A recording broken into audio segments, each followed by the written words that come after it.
Can't dig up a couple of these ones that are coming in about you and Ronnie, the limo driver. Ronnie inspiring songs. Yeah, well, I heard him on the wrap-up show, and he gets defensive. It's weird. It's weird, that whole wrap-up show thing, because he gets defensive and people aren't even goofing on him. I don't know what's going on with him. Dude. Let's see. Let me see if I can find it real quick. Oh, here it is.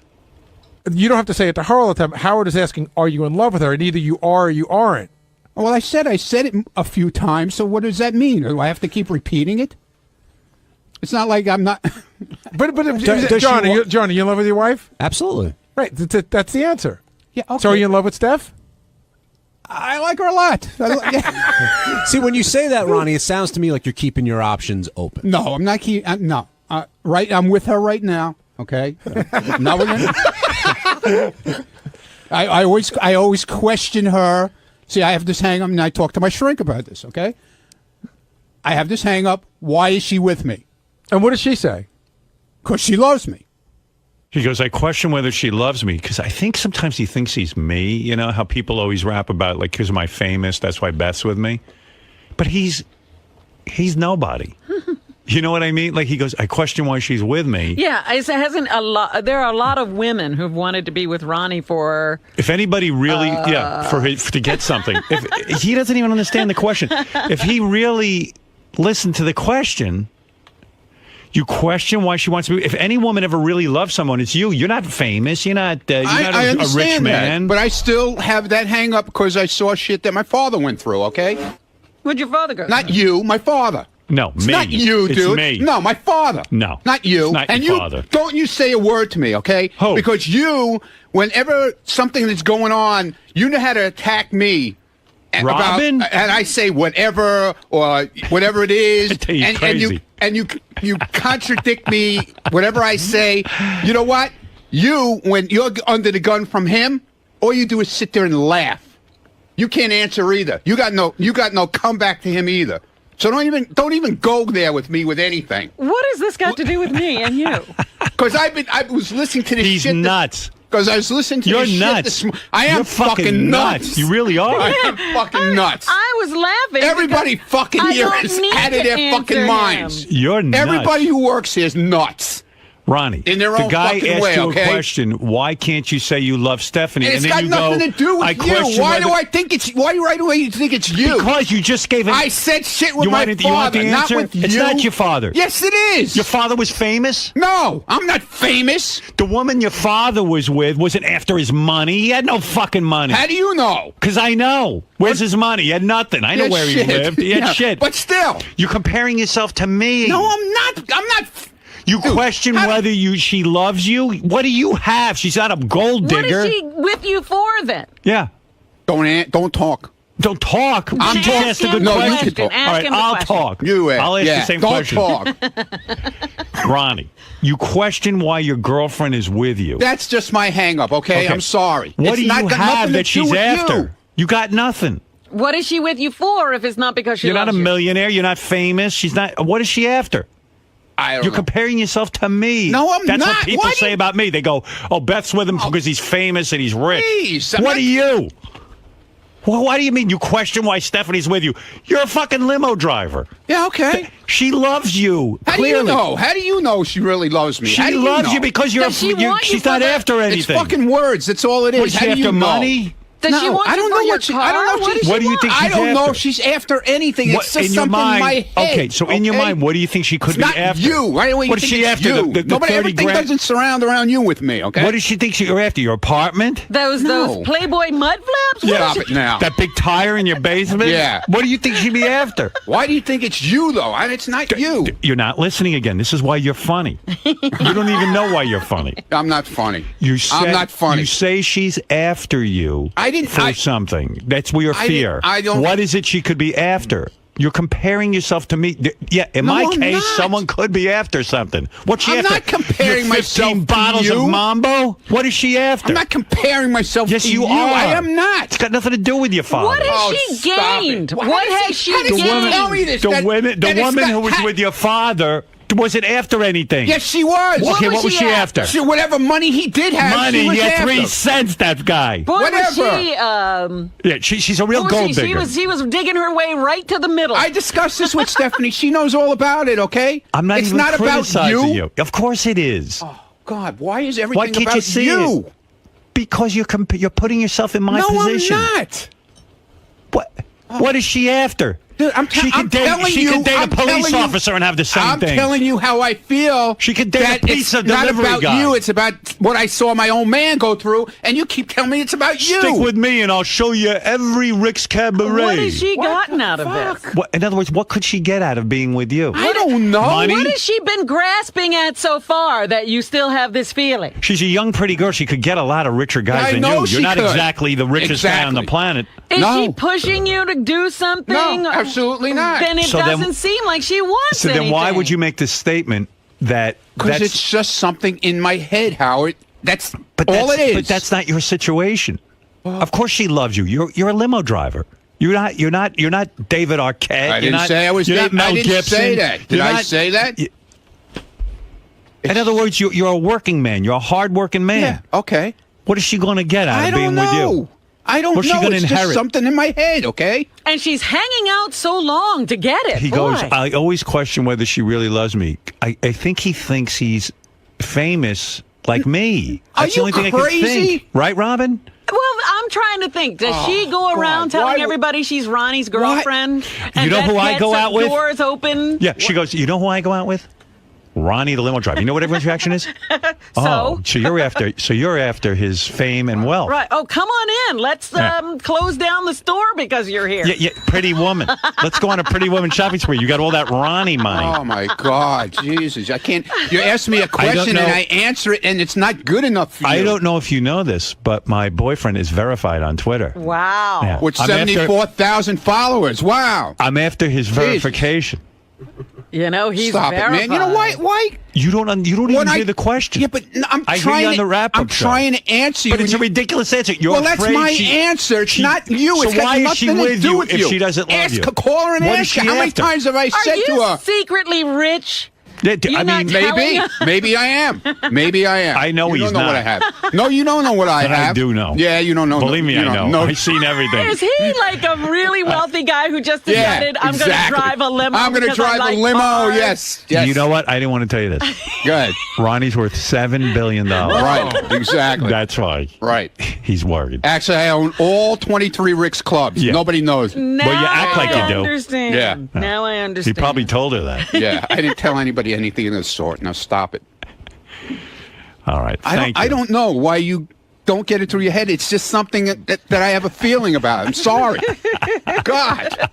And all you do is laugh. I got it. Okay? Well, when you're under the funny. gun, Well, when you're under the gun, look, all you do you- is laugh. Ronnie, your perception is so off that it's just Yeah, it's I'm funny. always Perception wrong. is so I am off. always wrong. Your I know. perceptions are so out there. I know. Yeah, Out you're the just window. off. I'm I fucking can't even- crazy. I can't even I'm explain telling it. you, I'm fucking nuts. All right, goodbye. You're annoying. You got to hear him on the wrap-up show. Oh, my It's the goodness. greatest. Oh, I mean- can't believe that he Oh. believes somebody's after him for. His I mo- still can't figure out what the for is. And for this- what? He saw his father go through that. No, he didn't. Father didn't go through anything. His father was a divorced man. He had a girlfriend. She was devoted to him, even when he was ill. I remember. Listen, I know Ronnie all these years. Well, that woman was hanging out, waiting until the bitter end. And you should see what she got. I to think she, get what was there. I think she inherited a $14,000 condo after putting in 30 years with him. Oh, okay. Yeah. Own place. It's But is not it like she's whatever poor, you know? whatever your doubts are? What would they be? Wait, you got to hear this one. Are you guys in a monogamous relationship? Yeah, according to her, we are. Do you feel like you're free to see other women? No, Okay, so I'm not seeing anybody else now. if you had sex with another woman, would you tell her? Yeah, right. Yeah, I'm going to tell her. No, I'm not going to tell her. Would that be considered cheating? Yeah, Okay, so but you I'm not. I didn't. No, that's fine. That's what I'm just curious, like what you guys' boundaries are. We don't have any boundaries. Well, you have that boundary. Wait, so you're both free to basically do what you want to do. no. He goes, he's crazy. We don't have any boundaries, but I can't do this and I can't do that. He's funny, man. He's the best on the show. Better than anyone. Oh, my goodness. Oh no, not in that case. No. What in what case are you? I don't. Leave me Well, does that go leave both? me alone already. Does that go Okay? both ways? Like, if you can sort of do your thing, can she do her thing? Are you comfortable with that? No, she goes and hangs out, and she goes out with her friends. I don't know what she does. Can I take her out? No. You would be the last person. And by the way, that has to do no matter how old she is. Yeah. Why did you call Howard out on about her mom? on the age thing? You feel like he's picking on your age? He always picks on my age. And you can't say he doesn't. He says he doesn't, but he does. He brings it up a lot. You're the oldest guy on the show, so I Okay, think he busts your fine. balls about that. 'Cause- Whatever. Yeah, but Ronnie, still. again, like in junior high school, if you poke somebody and you see it bothers them, then you just keep poking. I understand. But when I do it back to him, he doesn't like it. Because it's his He's show. old also, okay? But not as old as you. No, but I don't he's point still- that out to you. But he's still old. And he doesn't want to be old either. You think I enjoy being old? No. I'm just living my life, whatever's left of it. I think okay? you're enjoying yourself very much. I am. I had a great time in Florida. We had an awesome time. Now, It's one of the best vacations I've had in a long time. when marriage came up, you said That's definitely out. But That I can tell you right here. Hefner. He's Hugh Hefner. No, he's still being you Yeah, I from know. a few years right, ago. I know. He's still into that. He's holding that prize Right. of the Mund name. right. No questions asked. That's out. But the moving in thing is on the table. It's a possibility. We've talked about it. You've been together 4 years. Yeah. When you say marriage is out, like, because I know a lot of people say it, but they still say, okay, I want to become a couple, and I want to live together, and I want the idea to be everything the same as marriage, just not officially married. Is that what you mean? Listen, if she moves in, that's it. There's no other relationship. There's nothing. There's not going to be engagements. There's not going to be put a ring on her finger for 10 years. There's not going to be any kind of But the diamond idea, ring. but if she does There's- move in, the idea might be this is our lifelong partners. as long as it might last.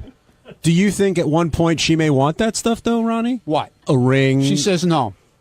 And I told her it will be no. And if she insists, that it's going to be no, that she wants it eventually, then it's done. Wow. She's a saint. I told her no. Look at him. But Is those guys on Bubba said he looks like that mustache is from the Civil War reenactment. Excuse me. I guess he's Ron Perlman. Right, not Not Ron Munn. Right. He's worried. She's worried she's after him for something. Oh, boy. What could she be after? She's with him. She's working 3 jobs, this girl. I know her. Yeah. She works her ass off. And he's worried that she doesn't love him. I don't think the Munn name opens even his door.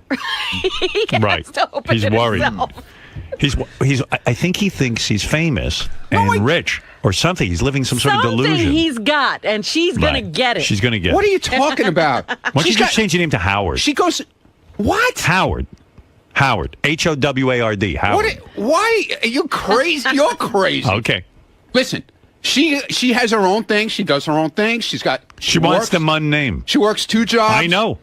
Believe me, I know. You know? She's a hard-working girl. She ain't getting anything out of being with you, that's for sure. Yeah, I mean, she looks like a gold digger from the description. Right. And she's not. I can see that. I don't I get, think she just wants to be. don't I think get- she just wants to be a Munn. That's I because you know don't- how. I don't get you, man. I really don't. I don't. It's I know just- you don't. It's really something that's in my fucking head. I'm sorry. It's got nothing to do with you. Sure. I understand. I told you about this a long time ago. Yeah. You did. I forgot. I'm Oh, sorry. don't tell me we didn't talk about this. All right. We did. Okay.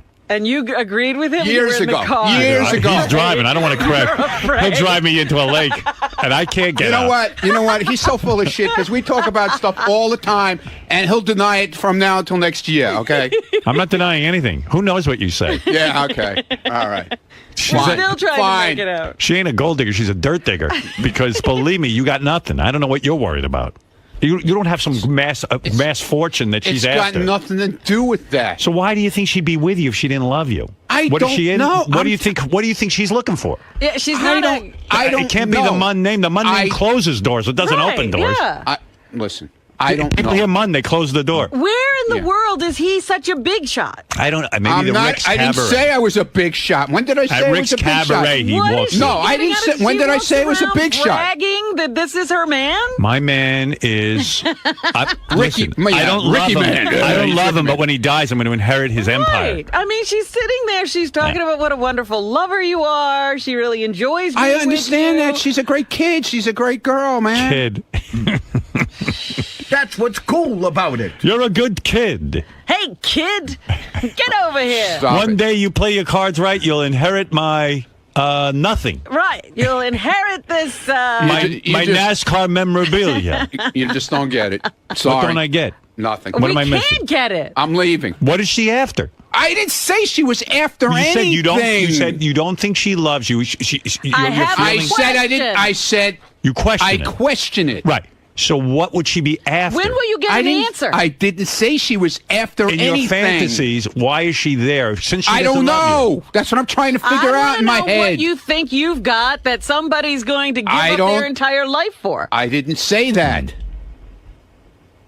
All right. I didn't say that. I really got to know what. Yeah, what I'm you think depressed now. They're after. Maybe I should go take some. How What is many that? other women Let me are drink after? some of that shit. What did you drink? I want to How know. many I other want to drink women some. are after Ronnie? Nobody. Maybe did you copyright that phrase topless? To No, your I did PLD? not. No, I So didn't. she can't even inherit no, that. I didn't. I didn't. Because dating Ronnie is her stepping stone to nowhere. Topless. To topless. Who said she was is a stepping stone That's for what I'm anything? saying. This is what you're saying that this is what's It's going got- but on. it's got That nothing she to must do be with that. into you because of where she can get or No, what I she never can get. said that. I never said that. Did I ever say that? Yes, you said I have a question of why she's with me. Yeah, exactly. But I didn't say that she's into it for getting money or whatever. what would she be I into it don't for? know. What That- could she be into it Oh for? my God, Well, man. he does have a lot of Twitter followers. Yeah, she's going to inherit all of them. Do you go everywhere and people go, "Hey, there's Ronnie, the limo driver"? I mean, maybe No, that's what she's it happens. It happens. It does happen after. when we're out. Right. So maybe that's what she's after. Yeah, in your mind. exactly. Right. Oh, okay. Well, that makes sense. She wants to be. Yeah. No, you're it's so not. famous. I didn't say that. I never Then said what could that. it be? How could you? I got even- nothing. It's, You got nothing. You That's got it. nothing. So why would she be after? All right, We listen. all agree on that. All right. Thank you. Yeah, Thank before you. Nancy calls in and says she's sick of hearing me, let me go. You know the girl from yesterday? All right. All right. She doesn't like it. I'm You know, leaving. Ronnie has like over 600 Skull T-shirts. Maybe that's what she's after. Ah, Yeah. good Lord. This is what I deal with all day. He drives me around. He's going to lock up the windows and drive me into a lake. and you're going to be laughing. Ron, Yo, do you regret saying stuff like that that's in your head because when it comes back like on the next day after the wrap-up No, show and you're I don't forced to care. defend what you... no.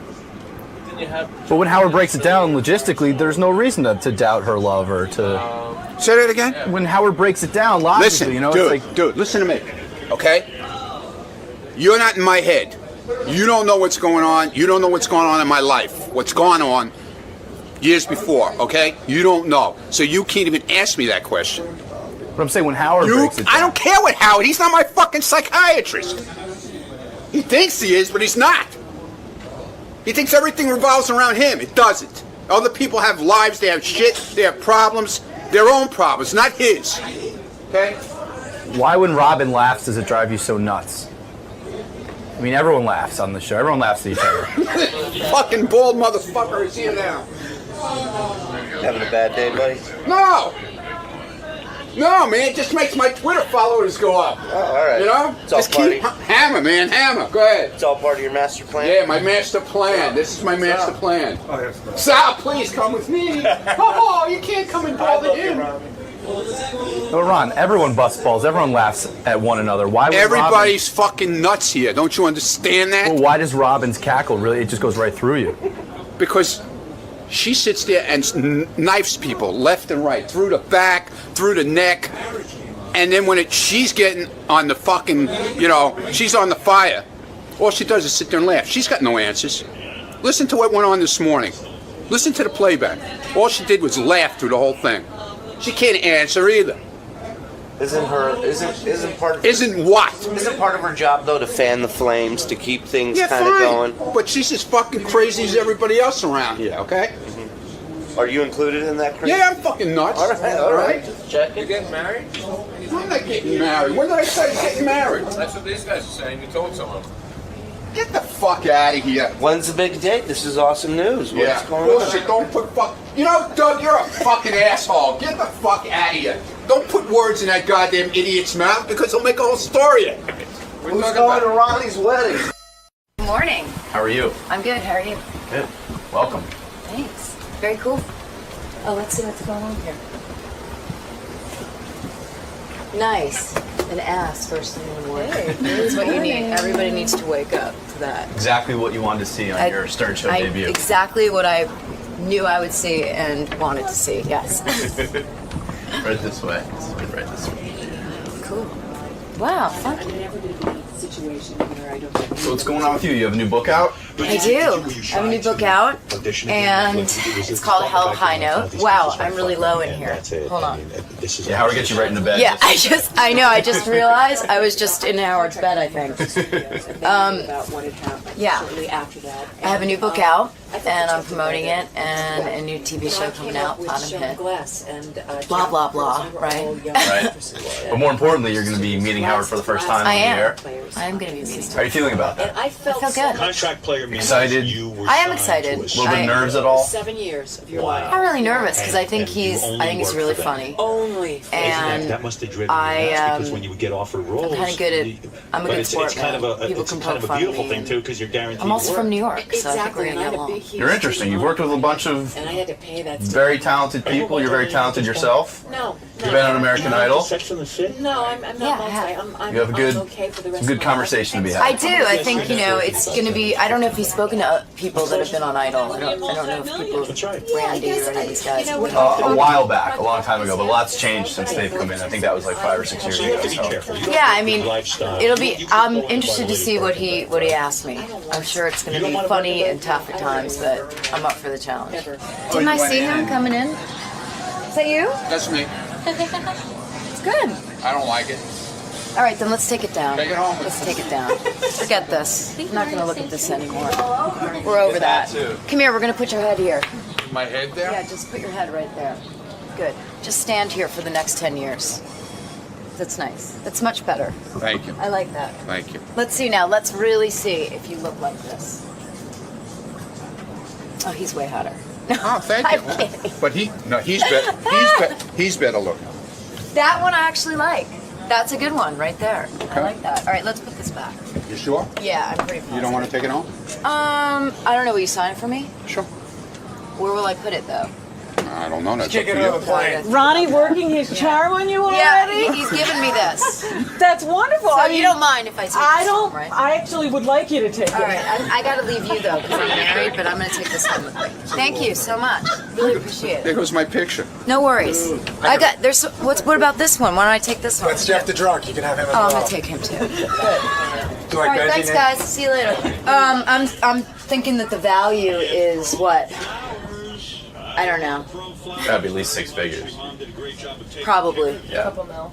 The detail and the goatee And also, is unbelievable. I'm gonna go home and actually do my own kind of thing on it. Your own interpretation. Yeah, well, after I've spent some time with him, I'm gonna figure out what color would go best, like right across his mouth, and maybe put a little thing like a handkerchief there, because that may make him look a little slobber. Yeah. I'm wondering if I should also give him a gold tooth. That would look good. I think that'd be hot. Yeah. Actually, let's work on that now. Don't you think I should? Yeah, deface it a little bit. Do you think I should do that? Yeah. You wouldn't mind, would you? No, God. We have enough Ronnie around here. We don't need... Ronnie! Can I give you a black tooth? For sure. Ronnie? No, you don't want to ruin my picture. Oh, Ronnie. Go ahead. why No, would you can do ruin it. your You can do whatever you want. picture? I'm a big fan of yours, so you can do whatever you want. Ronnie. I thought you were great on Idol. Oh, thank you. I really appreciate that. Oh, Ronnie. Ronnie, I'm really liking you now. See? I know how to work it. You do. I bet you everybody knows how to work it here, so that's... Not really. Really? Not like really. you, Ronnie? I have the charm. Oh, does this guy have a zit on his nose? Yeah, and he has one on his ass too. Oh, I don't want to Just- know how just you so know you that. know. I don't want to know how you know that. Well, That's okay. okay. I love that. My wife just stopped by. Hey, I'm glad you stopped by because I'm going to get Cara Guardia is here too. Dio Guardi. Cara Guardi is here, and I want to talk to her. But as long as my wife is here. I smuggled a dog in. The dog you brought into this building from North Shore Animal League is the cutest dog officially the cutest dog I've ever seen in my life. What is that dog? This is Duncan. He's 10 weeks old. He's a Basset Hound mix. He's from one of our southern rescues. I just want to, I know you have Cara. I just want to say North Shore Animal League America in Port Washington. We have our huge Adopt-a-thon event this weekend. Over 700 dogs. And we'll be at the North Shore Animal League this weekend on Saturday. This dog isn't adopted, the one you're holding? No. I wish I had a TV show right now. If you saw this dog, you would adopt him. So cute. What's his name? This is Duncan. Well, he can be whoever he wanted to be, but we named him Duncan. What kind of dog is he? A Basset Hound mix. Oh, Muddigree. my God. You know, we like to call them Muddagrees. What a beautiful dog. And he's so good. Are you kidding me? Look at him. It's like a baby. They didn't even know that it was a dog. They thought it was a stuffed animal sticking out of my bag. In the building here, because they don't let dogs up. How old is he? 10 weeks. 10 weeks. Oh, neutered, completely ready to go. He'll be available this Saturday. I love him. Yeah. See, I don't know how you volunteer there because I see these dogs and they don't have homes.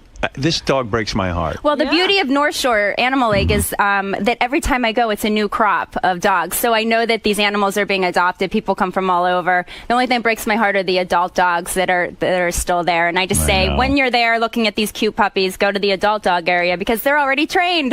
What is your name? Your name? Beth Stern. It is? Yeah, I just got interviewed by Lisa G about that. Oh, okay. Because I said to Robin this morning, I don't know your name. Because I said, what is he going to do if he has the... I read a press release. Not a press. I read a news article yesterday that said you have a new TV show. Yeah, I don't know why they're press releasing right now. It's a pilot, but apparently TV Guide Network is really excited about it. And it's called Gossip Cop. Yeah, it's a website now, gossipcop.com, where they debunk celebrity rumors. So I think it's a really great message, and people can go to the site now. But now it's going to be a TV show. But they say your name is Beth Ostrowski Stern. And then even last night when you were reading it to me, I said, I've given up trying to figure out if you're Beth Stern or Beth Ostrowski Stern. What would you like me to be? Me? I mean, my vote is Beth Stern. Okay.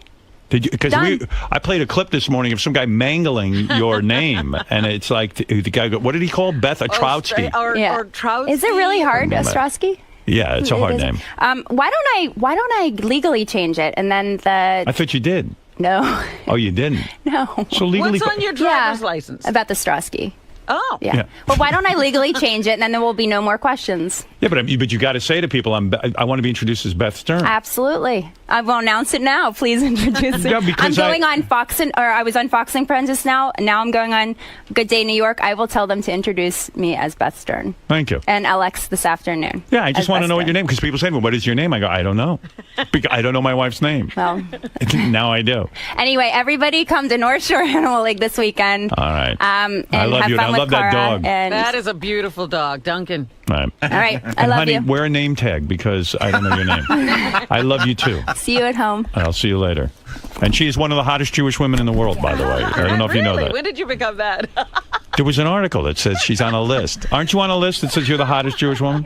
Yeah. Hey, take a picture of that dog and put it on Twitter. That is a great dog. If you see this dog, you will adopt this dog. Wow, what a dog. And feels good, too. I just gave her him a little pet. Right? Such a soft coat. I'm tempted to take that dog. I like That is him. a beautiful dog. You could not go wrong. We got a house full of pets, though. No, you don't. You got 2 cats and a dog. That's a house full of pets. That is not. Cara Guardi. Dio Guardi was on American Idol for 2 seasons. Yes. And I don't know what happened after that. To me, let me look at you. Cara, let me look at you. Put down the picture of Ronnie. No, let me look you over. Let me look you over, baby. Cara is dead. There is no Cara anymore. Cara? Cara. Is it Cara? It's that Cara. guy called me Cara. Cara. You're so Simon. annoying, Cara. Oh, that's It's Cara, man. Can I get my name back, please? You got a great body. When you took your clothes off on American Idol and you went into the bikini, and I know in your new book there's a whole chapter on it, because it was traumatic for you, right? But I got the impression at the time that you really wanted people to see how hot you were and how hot your body was, right? No, what it was they had this great idea, and they were like, all right, you remember Bikini Girl? We're going to have it back on the finale. and you're gonna be in a bikini and come out, or you're gonna be in a dress and come out singing, and then you'll show everyone. I loved it. It changed my whole opinion. It was a great idea, and I was like, oh my God, that's awesome. And then I was like, well, wait a minute, who's doing that? And they're like, you. I'm like, no, whoa, I don't even want to go to the friggin' beach in my bathing suit. Okay? Is that true? I mean, here you are, the woman who wrote songs for years. You never got to be the person in the front. You never got to be the front person, so to speak. You'd write these songs for other people. They'd have huge hits. Suddenly, on American Idol, they want you in a bikini. You're going to be on the stage with everyone. I would think this is your dream. Really? I wet myself. Okay. What do you mean you wet yourself? I was so nervous. My manager was like, "Honey, do not wear a white bathing suit. You better wear a black one," because he knew that I was so incredibly nervous. And you peed in your bikini? Yes, a little tinkle. Is that true? Yes, I swear to God. It's so sexy. I could kill myself. Oh, really? You like that? Oh my God, that drives me nuts. God. Are you serious? Like you couldn't even control your urine. You peed all over your bikini. Was the bikini wet? Listen, it wasn't like a puddle. It wasn't like, was I was the bikini swimming. wet when you went? A little bit, but what was worse is I had this dress on from Vera Wang, and the poor woman, she was like, "Okay, I need it back the day after." Right. And all I could think pee of all is, over it. all I could think of is she's going to get it, and there'll be a magnifying glass like CSI, and they're going to look down it, and she's going to be like, "Oh my God, this pig!" Tell me you anything. defecated in your bikini, and I'll marry you right now. No, I didn't. I didn't. You did not? That one I didn't. That no. would be so hot if you completely lost everything. That would. That would have been really interesting for Bikini Girl. Was American Idol the worst experience in the sense that, okay, you got to be famous, but you took a beating? I mean, you came in, and all of a sudden you're being scrutinized.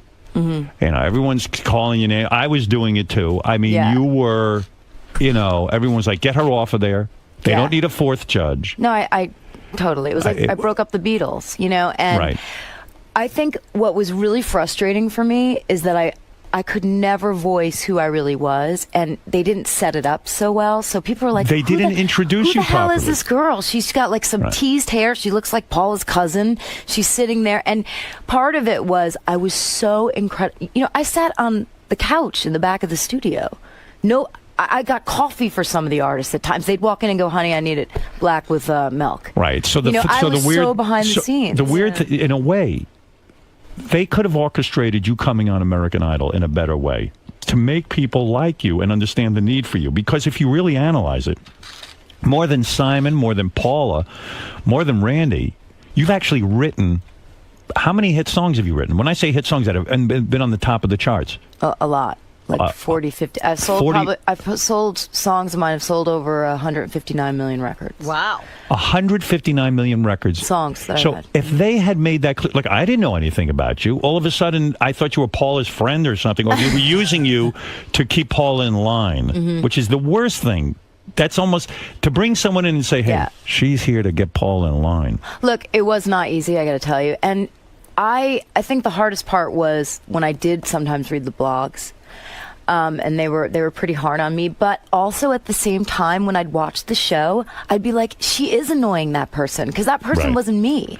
Where you would talk too much and then Simon would say, oh, stop talking. Well, I was nervous and I was trying to figure out how to fit in, and it was impossible because they had this chemistry already. Is it hard to be a judge in the sense that sometimes you really think someone sucks and you just don't want to say it to them, you don't want to hurt their feelings? Well, by the end, it was funny, last season, it was probably really annoying for Simon because I would tee him up. I'd be like, that wasn't so good, I got to tell you. I mean, I was always negative, and that was kind of his role, so to tee him up was weird. But for me... Would he say to you after the show, you fucked me over because you were negative, and now all of a sudden, when I'm negative, it seems like the same thing? No, he wouldn't, because, he knew that I wasn't... I think if he knew I was trying to fuck with him, he probably would have said that. He would have been like, who the fuck do you think you are? Was he the boss, so to speak? Was he the one in charge? I would say that he really ran the panel when he was there. And how did he get that role? I mean, didn't Randy get resentful of that? Randy plays it smart. He just kind of lays back and Randy's happy to be there. Randy's just a great guy. Randy is, Randy's like a teddy bear. He's just a doll. He's going to go along with whatever's happening. You don't like Simon, do you? I do like Simon. I do. In the beginning, I thought he was way too hard on me. And how so? Well, when we'd be on the audition table and he'd be like, Cara, you're talking, and it was, I'm the kind of person that... Way too hard are you on camera or off camera? Well, Kind of both, but Okay. I understood it. Listen, I understood. The guy was the star. I got it. It's not like I was like going in my room and, calling my agent. It was like I got it.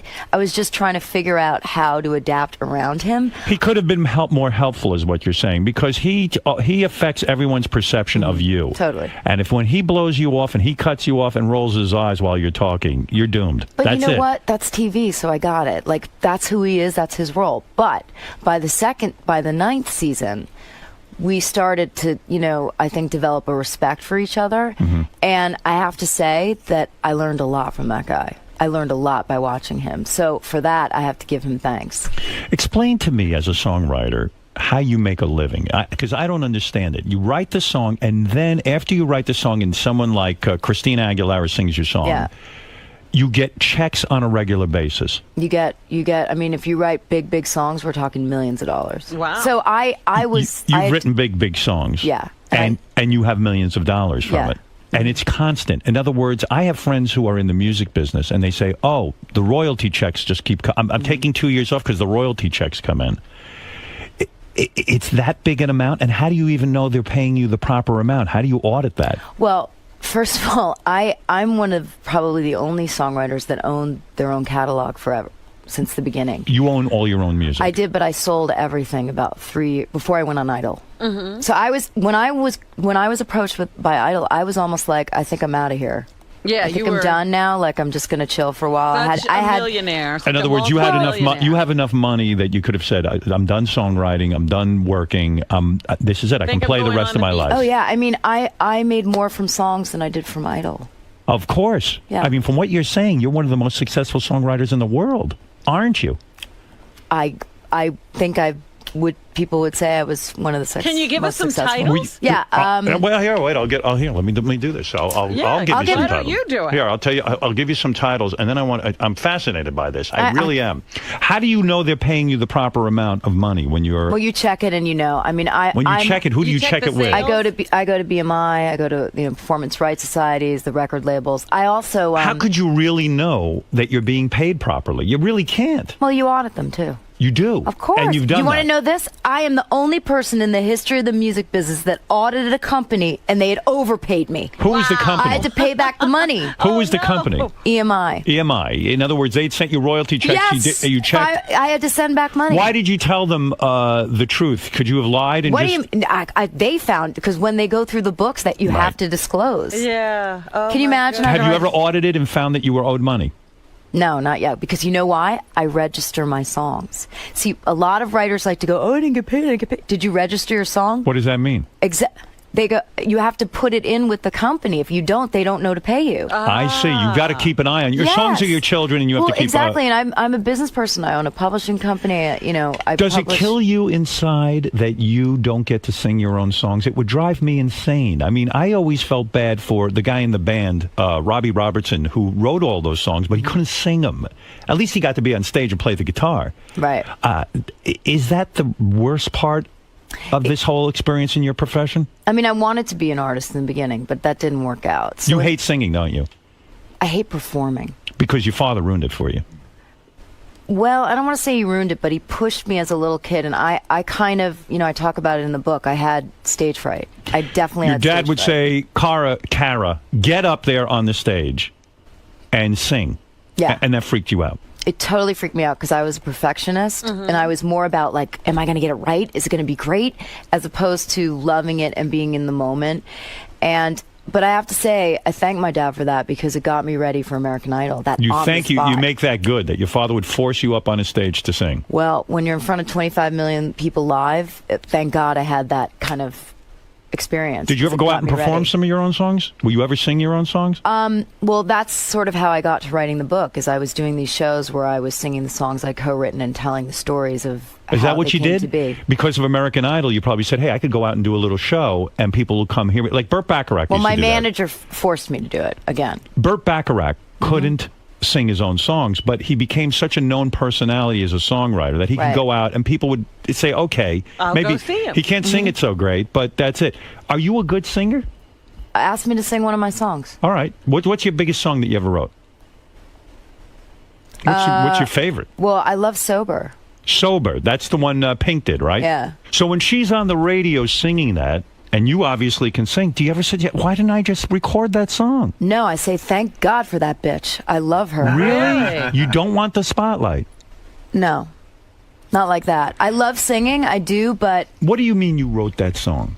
I mean, you wrote all right, the music? Let me tell you what it was, all right, okay? let me tell you understand it. because this is important, a hell of a high note gets into this. It says, because there's been all this stuff in the press about all these things that I've been through, but why it discusses it is because every experience I've had and everything I've gone through has been put into my songs. So I had an eating disorder, okay? Yeah, okay. So we go to write sober. When you have an addiction... What do you mean you go to write sober? Is that you mean you're with I get Pink? a call from Pink. You write together in a room. Exactly. So I get there, and to be honest with you, it was the second time we'd met. The first time was a bit awkward. I met her. She was at the end of this album, and her record label was like, "You need to go out and find a hit." Meanwhile, she had all the hits, and they were like, "Go meet this girl, Kara." And she's like, "Who's this bitch, Kara?" Right. I got to go meet someone now. I'm a big artist. So I met her, and it was a little awkward. And I thought, "Oh, I blew that. That's never going to happen." But she called a year later, and I went out to Malibu. Isn't it funny you think you blew it? She blew it. She needs you. She needs I don't know the if she needs songwriter. me. She's pretty damn good, I got to tell you. She's I think she's a very talented woman, and I like her music. She's writing a lot of her songs. She really does, so I'm going to tell you what and happened. I love that song, Sober. Well, so what happens is I go out there and I'm like, let's talk about what happened last time. Because as women, you never want to be in a room with a woman and there's some weird shit going on. So we cleared the air on that, and then we opened the bottle of wine. Right. And I am not a big drinker. Like one or two, and I'm up on the bar, man. Me too. I'm ready to go. Right. This girl, she can drink a lot more than me. So I try to keep up. But what happened is we just had this great game of like drunken tennis, You mean you would spew out a line, and then Pink would spew out a line? Exactly, and that's how we would do it. She had the last line, "How do I feel this good sober?" And they had the track. How did you know to call it? Did she come over and say, we're going to write a song called Sober? She said, "I have a title, How Do I Feel This Good Sober?" And we wrote backwards from that. And you were drunk when you wrote it? Totally drunk. That's insane, right? It was so fun, and I was so drunk that when I went to get in my car on the Pacific Highway, Coast Highway, I had to pull over. I think I had to nap for 45 minutes. Do you remember which lines you wrote in the song?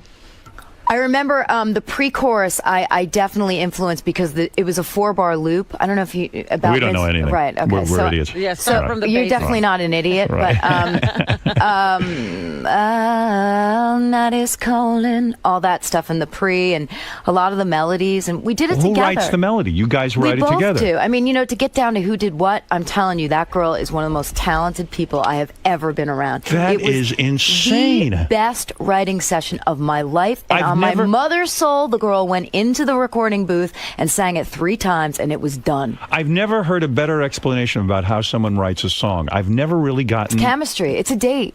It's a date. Mm-hmm. And then she goes in and nails it. Nailed it like you've never seen. We all had goosebumps.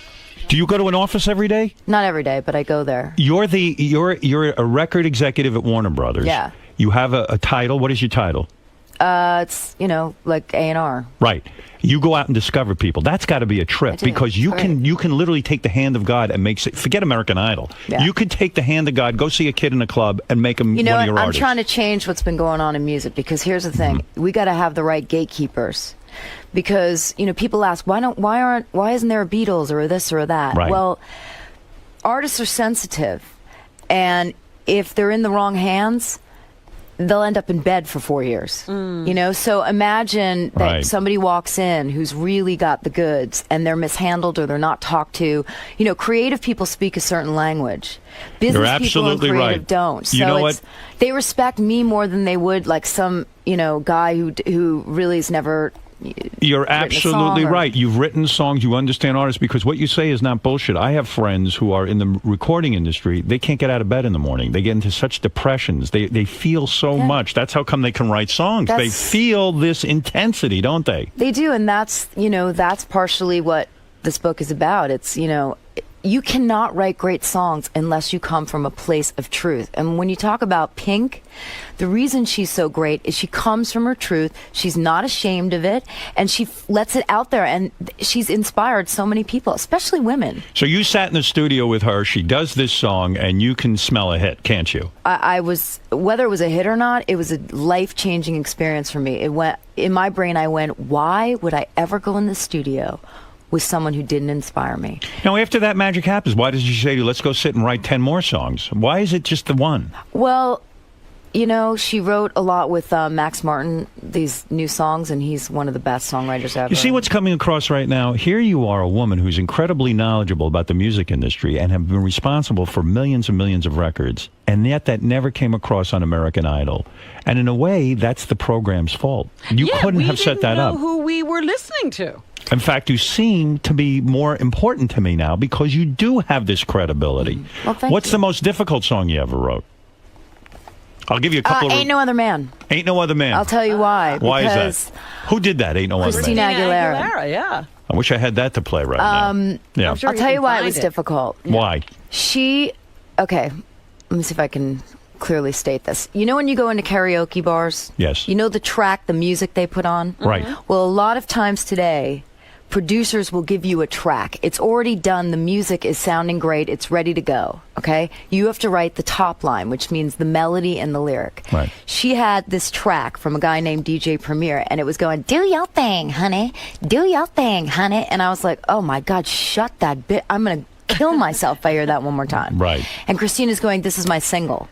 And I'm like, girl, you are out of your mind. That is not your single. That is like the worst thing I've ever heard. She's like, I'm telling you, this is the single. She knew. And I'm like, how is this the single? Who is this annoying person who keeps saying, do your thing? And she said, I'm just telling you it is. And I had to get out of my own head. And this is really interesting, actually. She was in a great marriage. And she was feeling really positive and really loved. And I was in a shit relationship. And I was blocking the words for Ain't No Other Man, the feeling, the intention, Because it you was were healthy. Right. It was happy and it was healthy. You weren't in that place. And I have been in that place, but in that particular moment, I wasn't. So, You married now? yeah, to a great guy. Who is this guy? His name's Mike. Probably doesn't even work. He probably has you He feed did him. work. He was a teacher. Look at this. Look at this fucking guy. He was a teacher. And He's a good let me guy. tell you, he totally works. He's operations. Operations. What is that? Well, Operations. in the house, we don't have any help. We don't have anything. Oh, so And he's. So I go, operations, I need you in the bathroom and down the income. And he comes upstairs. Is it hard to respect a man who isn't powerful, who like you, who Dude, doesn't that guy have? is so powerful. Are you kidding? He But you can- know what I mean. A man is defined by his job. Outwardly, you need a powerful Absolutely man? not. And You let don't me get tell you- resentful that he stays home and doesn't have to earn the money? I think he deserves a medal for dealing with me and my life. Seriously. Really? And doesn't he feel inadequate in some way? Because He is so supportive. He's so happy that do I'm you out give there him doing my cash thing. every week? He works. Oh, he does work. Well, he works on we have a bunch of properties, so he's like, he just finished 3 bathrooms. He was away for a month doing them. He works hard. He digs ditches for the house. But you have to pay him. He's doing a job. I got to pay somebody. How do you pay your husband? What do you decide to pay Oh him? God, I can imagine how you think I pay him. No, do you pay him well? I pay him what normal people. In other words, get he paid. needs $5,000 to go buy himself a leather bag. Does he have to come to you First and of say, all, he ain't buying a leather What are you bag. talking about? I don't know. He You doesn't know, come to me. He has a his piece of own money. luggage. He owns properties too. He has his own money. He has his own money. Yes, he does. All right, take it easy. Oh my God! I mean, come on, man. You're getting defensive. What did I do wrong? You're attacking her husband. She should I'm be not defended. attacking. I'm asking. Does he have access to your money? Is there a joint account? No, There is not. Of course not. no joint account. How long you been married? 2 years. You got kids? No, I'm trying. No one today can have Can't. kids. I know. I've been having a lot of sex, no kids. A lot Well, of that's sex. good and bad. Bunch of IVFs too. Oh, You've really? Don't do that. What am I supposed to do? So don't have a kid. Well, I may adopt. Yeah. Get a kid You from can adopt Malawi. me. A I think I'm Malawi. going to adopt Ronnie. Where did he go? Ronnie's not the guy you Ronnie want. left. He's looking to be adopted. He is. Oh, you did all the in vitro. You want that baby. I tried, yeah, but It's hard. it's really hard. What do you think it is? Maybe you exercise too much. No, I don't exercise too much. I think honestly, trying to get pregnant when you're on a live TV show is impossible. So maybe you need to chill a Stress. little bit. Yeah. I did. I chilled. I gained some weight. went through the process of it again. And the in vitro is a very painful experience, isn't it? It's, you got to give yourself shots. In your asshole. Not in my asshole. How could you shoot into an asshole? You can't It's a hole. Into your vagina? What? Stop it. Where do you shoot this stuff? Into your stomach. Oh my God. What? Stomach. Into your stomach. Yeah, right here. I just do it right see. here. Show me your stomach. No, I can't do that. Lift right up your now. dress. No, And I'm show not going me. to lift up my dress. You know you No. want to. Oh God. Did it drive you crazy walking around Los Angeles all these years being this incredible songwriter, selling millions of records, and nobody knew your face? Nobody knew who you were? No, I God. think what was most important to me, honestly, was being financially independent. Yeah. I see. It was about being able to work and make money and be successful. Being able to stay in music, which was what got me healthy, like writing and dealing with my issues. Being able to do that as a living and stay in it and actually make money from it was my primary goal. Who has take American Idol and then step out? How do you say no to American? It's like, do you want to go on American Idol and be a judge? No. Who approached you on that? The producers did. They knew of you. They knew of your reputation. They knew of me, and it's funny because you never saw that side of me on the. They knew of me. They as very reduced you to a joke. Simon took you and really kind of made you like you're not that important. Meanwhile, you're doing way more in the music business than he is. I don't know that he reduced me to a joke. I think what was happening is, where was my role? I didn't have a role. And Yeah. you know what? And an industry executive, by the way, because that was my role. Who the hell wants to watch that? That's boring. I don't hate think so. experts. You're a songwriter. We sort of heard that, but nobody ever really knew your credentials. What artist has completely ruined your music? You wrote a song, you knew it was a hit, they took it and wrecked it. I can't say anyone's ever wrecked a song. Who blew it? What song do you think you wrote that should have been a hit and wasn't because so-and-so recorded it? I got to think about that. Well, you know what? I'll say one thing. There was a song, and it's not because of the artist. It was because sometimes what happens is the people running these labels pick the wrong, not all of them, because I actually love Warner Brothers. I think it's a great label. But sometimes they'll pick the wrong song for an artist in the wrong genre. And I'll give you an example. There was a song I wrote called Lost by Faith Hill. It was a great singer. Right. But it was too pop, the song. It's not going to fit in country. She shouldn't have been the one to sing it. Right. So it wasn't her fault. It was just that it didn't live there. It didn't survive there. It didn't fit the market. She's a country artist. She can't be doing songs that kind of feel more pop. You're a very good-looking woman. You know that, right? Thank you, Howard. I appreciate You're that. very attractive. When you were a kid, when you were growing up, when you were in high school, you probably had everything going for you. You could write music, you could sing, and you were I fucking wasn't hot. doing that then. Yeah, but you probably had an easy time in high school. You weren't unpopular, were you? No, I had a lot of friends, good friends, and I Boyfriend? I had a boyfriend in high school. Yes. Started sexually early? I had sex at 15. 15? Hold Slut. on. What? Go ahead. Hold up. Let me tell you the rest. Yes. So I kind of did it for him because he was more sexually advanced than I was. And then I didn't do it again until I was 19, and I went to confession. And You're a I had to Catholic do like girl. 1,000 Hail Marys and Our Fathers. And my father was looking at me like, what the hell have you done? What is, because that's how your parents would tell. You reveal in your new book, and by the way, I should plug the book. It's a hell of a high note. It's in stores now. You reveal in the book that you were raped by a record producer.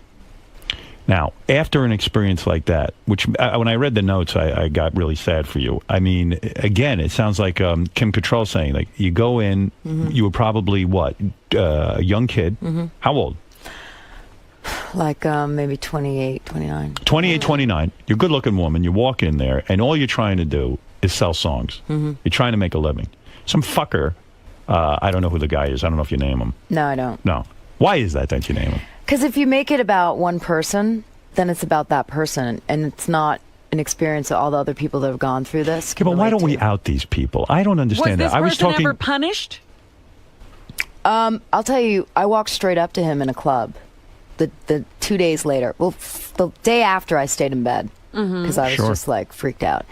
The day after that, I went out with a producer I was working with at the time, this guy Steve Morales, and it just so happened that the guy was in the club, and I walked straight up to him and said, "I know what you did to me." And he looked at me and laughed and said, "You wanted it, honey." Oh. And the producer, hold on, this was really important because I had been through this thing as a kid with my mom, and she didn't kind of stand up, and You had been, and you're referring to, here, I'll take you through this, because this is difficult. When you were a younger kid, you were molested by a family friend. And you were how old? around 11. 11 years old. And this guy got you alone. He touched you in inappropriate places. Did he have sex with you? No. No. He didn't force you to give him oral or anything like that, but he No, molested just you. He touched touching, you and all of that. And so when you went to your mother looking for protection, you said, Mom, this is happening to me, which most young girls don't. They're afraid. Because usually the molester says, I'm going to kill your parents if you tell, and this and that. But did he try any of that on you? No. So you went to your mother. You trusted her. And you opened up to her, which is difficult. She basically ignored it. It was, when you feel unprotected by a parent, I think what happens is in your brain it goes to, I'm not worth anything. That's right. So I had to kind of build my self-esteem. But in my mother's defense, she was very Catholic, repressed. My parents never said sex until I was like in my mid-20s. Why does every person who isn't protected by their parents somehow build up that in defense of my parents? Well, let There's me no tell defense. you, I discussed it with my mother before she died. Okay. My mother was sick for 7 years, so I had a long time to get through And you this. took care of her. I did, and I forgave her. It was the kind of thing that I know it weighed heavily on her because now that I've written this book, a lot of her friends Kara, have called and what talked about was it. her response when you said, Mom, why didn't you do She something said, for me? I wasn't strong enough, and I'm sorry.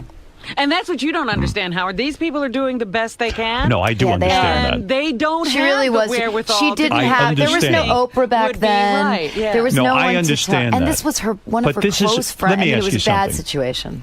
If you did have a child, or any child that you know came to you and told you this, how come you have the strength to stand up for that you're person? talking to a girl who got slapped 2 weeks ago by some girl on the street for interrupting when she was yelling and pushing her daughter. Good. Well, how That's come you right. have the strength and your mother couldn't find the strength? Let's not forgive her so different easy. people. We're different people. Two different We're different times. people. Why do we have to forgive? Because if you don't forgive and you don't let it go and get past it, it's just going to eat you alive. I've moved on from it. You're looking at a guy who's eaten alive, and let me tell you, You know something. what? I'm You still look pretty standing. damn good. Goddamn You right. look pretty damn good. Are you enjoying it? Let me.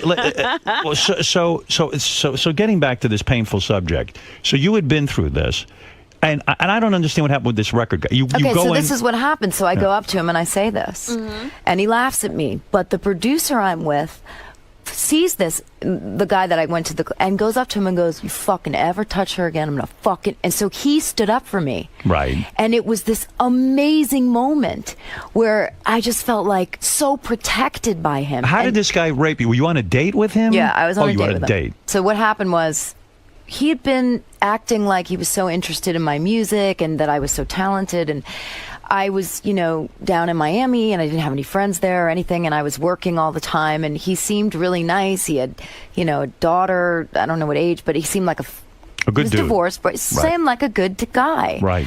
And, we went on a date, and then, Where did he take you on the date? Dinner? Yeah, a restaurant. Drinking a lot? No. Okay. No. And it just, at the end, we went back, and I guess... Where, his room? No, he walked me to my apartment because I Right. had rented an had an apartment there. And we started, kissing, whatever. But I was like, no. Date didn't rape wanna is go a that very far. strange thing. Right. Because you don't realize it's happening to you because it's not a stranger. It's someone who you actually thought you knew. That's right. And so,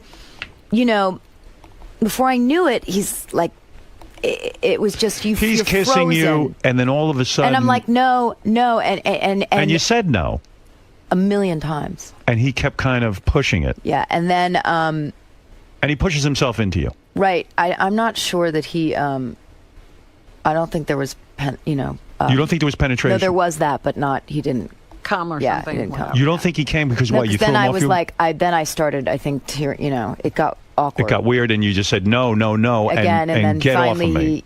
he was like, He was pushing a little bit too hard. Wow. And wasn't Yeah. taking no for an answer. Yeah, it was really. The fuck is wrong with guys? Why does a guy get off on? Well, I know it's not about getting off there. It's a power trip. But in his mind, he thought he literally thought that's what I wanted. Because I went up to him and I was like, I know what you did to me.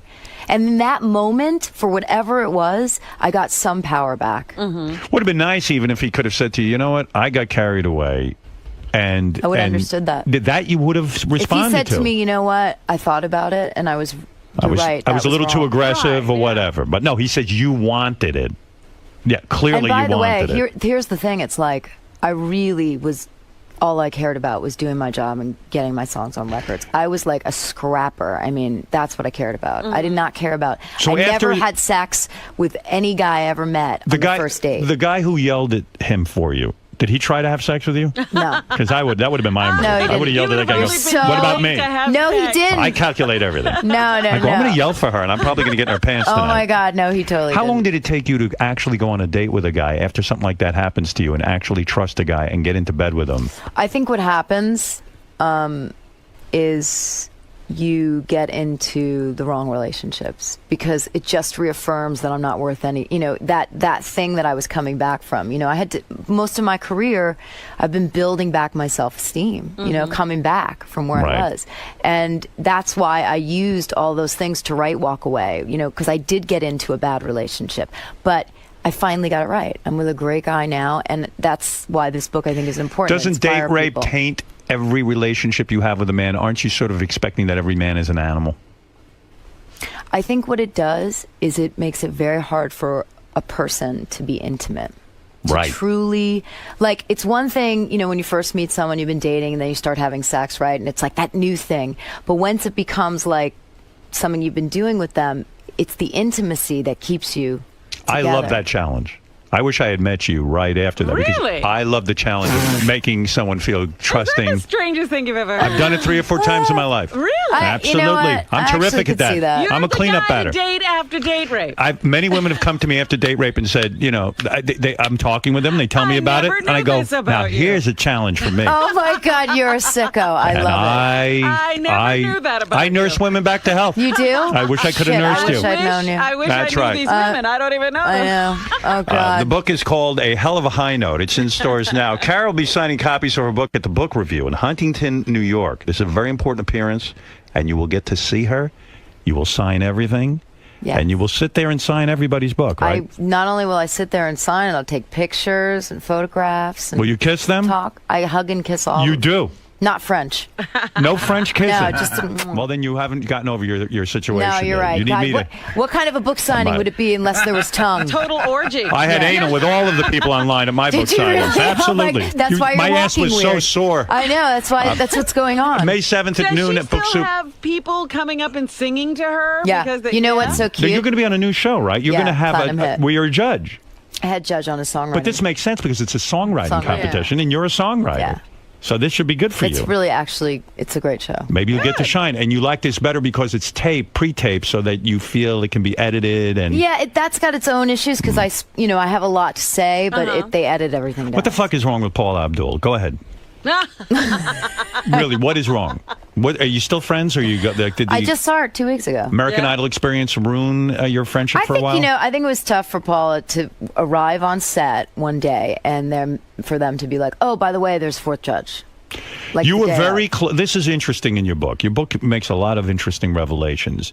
When you were hired for American Idol, Paula Abdul was already working there. She was a good friend of yours. The type of friends that you guys go over her house and hang out and all this Not other for stuff. years, but we'd spent a really close amount of time writing together. But you have to Right. understand, friends like my friend from high school, whatever, that I still see, and then they're celebrity friends where you're friends for a minute and then they go off and they do their things. It's not the same. But she was insulted. She showed up the day on the set, She should have and been you were insulted. there. All of a sudden, there was a new judge, and really, she shouldn't have been any more insulted than the men. But she was because she was a woman. You were the new woman judge. Well, I'm sure Randy was sort of like, "Hey, what's going on here, dog?" Why didn't they Why sit them didn't down they and tell them? tell them? What were they afraid of? I really don't know. And she was angry with you because you didn't call her ahead of time and tell her. But as you say, hey, I wanted the job. I didn't want to lose my job. She never said to me, "Why didn't you call me?" She was more like, what the hell is going on here? Like, there's some crazy I mean, it was literally like they were relighting the table. Where did you see her a few weeks ago? At the awards, the Logo Awards. Logo Awards. And she was friendly with you? Yeah. Totally. We said, hey, how you doing? You know. You're telling me they surprised Simon, too, with you as a judge, or they didn't tell him ahead of time? They told No, him. he knew. He knew. He gets to know, the other two don't. Oh, no wonder they were going nuts. Paula is probably devastated. Her show went off the air. She was a judge. She was going to do it on her own, and now, boom, over. I think she's going to be on X Factor. Simon has said he wants her for X Factor. Oh, he does. Supposedly, the negotiations haven't started, but he definitely wants her. Do you believe that Paula Abdul has never been on drugs?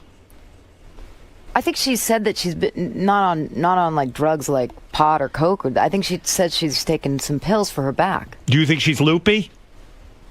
I think that Paula is creative, and I think that, she's just, that's her energy. Sometimes. You don't think it's ayahuasca or any of this stuff? What's ayahuasca? You know full well what it is. I swear to You've God, never been to Peru and had an ayahuasca treatment? What? It is a leaf. It's an herb. An ayahuasca? That's right. I grew up, my parents said marijuana, so I don't know. Ayahuasca is the new thing now. But it does Read say up in my on it. book how I got, You got stoned at Paula Abdul's house, and she claimed the pot brownies you found in her refrigerator were put there by someone else. They Do you were. believe that for a minute? I believe that 100%, and I'll tell you why. Why? Because they were frozen there, right? Nobody knew what the hell they were. The maid took them out to de-thaw them. And then she ate one and ended up in the hospital. I ate 6.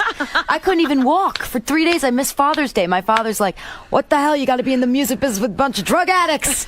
You're a wild chick, I bet. I bet you that, you revealed a lot in your book, but I bet you've probably been with another girl. I've kissed a girl. Yeah. And I liked it. You've kissed a girl? You never got a full-blown on No, lesbo I kissed a experience. girl. Ever been to an orgy? No. Ever have 2 guys at the same time? Hell no. Nothing. What's the weirdest thing you ever did sexually? Anal. You said that. I didn't say that. You're not up for that? Oh, God. What was that? That's you clearing out. Oh, my God. It would be way louder than that. When you make love to a man, will you ever play with his buttocks? Oh, yeah. You will. You'll put a finger in there. You will, won't you? How dare you? You do? You have the most fun job, Robin. I do. Literally, this is the gig right here. I used to think it was Kelly and Regis, but now I'm thinking this is the gig. This is the gig. This is the gig. This is We're all the having a gig. party. Can you make that sound again? No, not with that. That one. That's actually me. Oh my God, that's like music to my ears. Sometimes do you ever say to yourself, I imagine it was really difficult in the beginning to get credibility as a songwriter. Like someone's going to go, who's this person? Why would I sit there and write a song and with also them? with a name like Diaguar, I mean, it's a nightmare. Cara Diaguar, for How TV? did you get your credibility? Did you have to write a song on your own first, and then when you have a hit song first, and then the people will write with you? Not just one hit song. You got to have a few. How many songs did you have to write before you actually got credibility, where people would turn to you to help them It was write? the Enrique Iglesias record that changed my life. Enrique Iglesias record? Oh, this cat, man, forget it. What did he do to you? You know what he did to me in the Jingle Ball down here? No. What? So the first year after I write the scape, I said to him, he said, oh, I'm doing the Jingle Ball. Oh, yeah, Jingle Ball. In Madison Square Garden, everybody there. I'm like, oh, my God. He's like, you come. I'm like, great. Yeah. And we get there. He's like, you want to sing the backgrounds? I'm like, the backgrounds, you mean on stage? Yeah, you sing the backgrounds. You wrote the part. You could do it. I'm like, all right, great. But just cut the mic so no one hears me, because I don't remember all the parts. So I get up. I got a coat on, right? Like a big, bulky coat. I'm sitting there singing. Oh, next thing I know, these 2 people next to me that were wearing a jacket rip the jacket off. They're in skimpy little outfits and they start salsaing, and I'm sitting there frozen in like a wool coat, not moving, and I'm like dying. I turn around, run off the stage, and the security guy goes, ma'am, what's going on here? And he quarantines me. He thought I was a Craze fan. Enrique gets off stage, and I'm like, Enrique, man, tell this guy what's up. I never saw her in my life. Oh, wow. I've never seen her in my life. And they threw you out? No, he finally said, but this guy's crazy. We'd be in the limo, and he'd say, stop it, you're hurting me. And the limo guy would turn around, and he'd go, she's hurting me. And he'd get out of the car to get me, and he'd jump in the front seat and drive away. You know, when you just stood up to tell that story, we caught a panty shot. Really? We saw some panty. What? Show me. Show you panty? You're out of your Wait a mind, second. man. Get out of your You don't mind. have enough money No, for that. show me on camera. Let me see what happened. Oh, yeah. Like they caught All right, something. wait, they say they caught panty. Let me see. What are they talking What? about? They Who don't have said it? I don't know. If you guys call Panty, my checkbook. I'm writing a check 'cause I need that Good. panty shot. Well, all right, let's. The new book is called A Hell of a High Note. It's in stores now. A couple of quick phone calls, and then I'll let you out of here. Let's go to Rick. Rick in Pittsburgh. Go ahead. Hey, thanks, Howard. Carol, why do I suspect that you like to have your ass spanked during sex? Is that true? Why does he suspect that you like to be spanked? Are you? Oh my God! Did my husband call you? Yeah. Is that something you enjoy? Rough Do you like rough sex? sex? You like to be choked? You like to be spanked? Anything going on there? There's Choked and spanked. Yes. Nothing wild with you. I mean, sometimes my hair pulled. I guess. Yeah. Are you highly orgasmic? I don't know what that means. Someone told me you like to be called anti-Semitic names while you're having What? sex. What? Is that true? You're out of your freaking mind. All right. Yes. The panty shot is ready. All right. What? Let me see it. There. Let me What see it. panty shot? Are you? Look. Take a look at the camera. I mean, take a look at that monitor. Let's see. Whoa! I saw a little something. I don't know. Right You guys have a camera right up my there. panty. Not up your panties. It's right over there. Listen, it happened. You guys are a bunch of sickos, man. Are you joking? Well, it's not bad. At It's least not there's bad. not You look hot. cellulite or anything. Oh yeah, there it is. Oh, now I see it. You're wearing white underwear, and it's sexy. Thank God I wore underwear. You're a very sexy woman, I'll tell you. Oh, really? Thank That's you. right. You can write about this in your next book. That I said you were I was sexy? No, that you had a panty shot. Paul, go ahead. Good morning. I wanted to see if you guys had watched the Voice show last night. I watched a little bit of it. I didn't see it. No. Was it good, Robin? It was interesting. All right. Yeah. Let's go to Tony. Tony, go ahead. Hi, thanks for taking my call. Cara, I just want to say I Googled you as soon as you appeared on the show, and I just thought it made for a much better experience. I really respected what you had to say. You mean when she was you on so American much. Idol? I really appreciate that. All right. I really appreciate Also, that. I have one other thing I want to say quickly. Did you try cough medicine for a replacement for IVF? No, I didn't. Cough medicine? What? Cough How does- medicine. You really? want to look into that. Doctors won't tell you about it, but it doesn't make for great radio, so I won't go on. You're telling me that she can have a baby if she drinks cough medicine. Absolutely. I have a son. I have a son to prove it. Wow. And how do you learn about something like that? Was that just your discovery? A nurse told us while we were going through IVF. wow. Our daughter is IVF. Our son is natural. Now It's cough medicine. Cough medicine. Well, get on the cough. I knew a guy, a disc jockey. Not only that, let's in get Detroit. some stock in halls. I knew a disc jockey in Detroit who was addicted to cough medicine, and boy, was he a mess. Was he fertile? Thank you, though, very much for that. Dennis, go ahead. recommendation. You're not going to do it, are you? You're not going to start drinking cough medicine, or are you going to look into it? Well, first of all, I'm going to drink it because maybe it'll help me get some sleep tonight. Are you book tour is killing me. You're having a hard time with this book tour? No, it's just that being up, not so much sleep, but Time it's all right. changes and Yeah, Were you ever a drug person? Never, no. Smoke weed, except for the one I have. time. Yeah, I mean, occasionally when I was younger. Not now. No. You like a cocktail here and there? Who the hell doesn't like a cocktail? Take it easy. No, Howard doesn't. No one's accusing you of being an alcoholic. You got liposuction, huh? Yeah, I did. You don't need it. What, did you really need it? Well, that was the stupidest thing I ever did in my life. I don't know. I was in Paula's place, and I was, ridiculous, and looked in the LA Weekly and said, "Oh, I never liked my knees. I'm going to go do that." I mean, what a psycho! I didn't even know who the doctor was. I could have died. Right. It was so stupid. Well, just for your knees. You sucked the Knees fat and, out of your and, knees? and like right your hips? here, yeah. Why? You had cellulite? No, I had the last, I had eating issues, and I have to tell you, once I spent $5,000 to do this, my binge eating was never enough. What is binge eating? In other words, you starve yourself all day, you get home at night, and then you just It was gorge. there was a time in my life where I really I was trying to be something I wasn't. I went to Duke, I was going to be a lawyer, and that was Right. not who I was. I was No, creative. you're a So creative songwriter. Yeah, so I developed an eating disorder, and it was mostly you eat a lot of food, and it numbs you out, I never threw up or anything like that. Never but did the anorexic no. thing? But it got out of control where I'd wake up in the middle of the night and night binge. And Did you gain weight? yeah, oh yeah. A lot of weight. Yeah, like not a lot, but probably 20. Because your body 25 looked awesome on American Idol. 25 pounds. What do you think of the new American Idol, or do you have to be diplomatic and say it's perfect? Have you watched? I've watched bits and pieces of it. I mean, I think they have a great chemistry, and I think that's what's great. Do you think it's too positive, though? Do you think that Well- someone needs to say, do you miss a Simon-type character there? I haven't seen enough of it to know if they're being critical, but what I do like about it, I'll tell you, is, I love Steven Tyler. Yeah, well, who doesn't? I told the executive producers to call him for Idol. Yeah. That was partially me.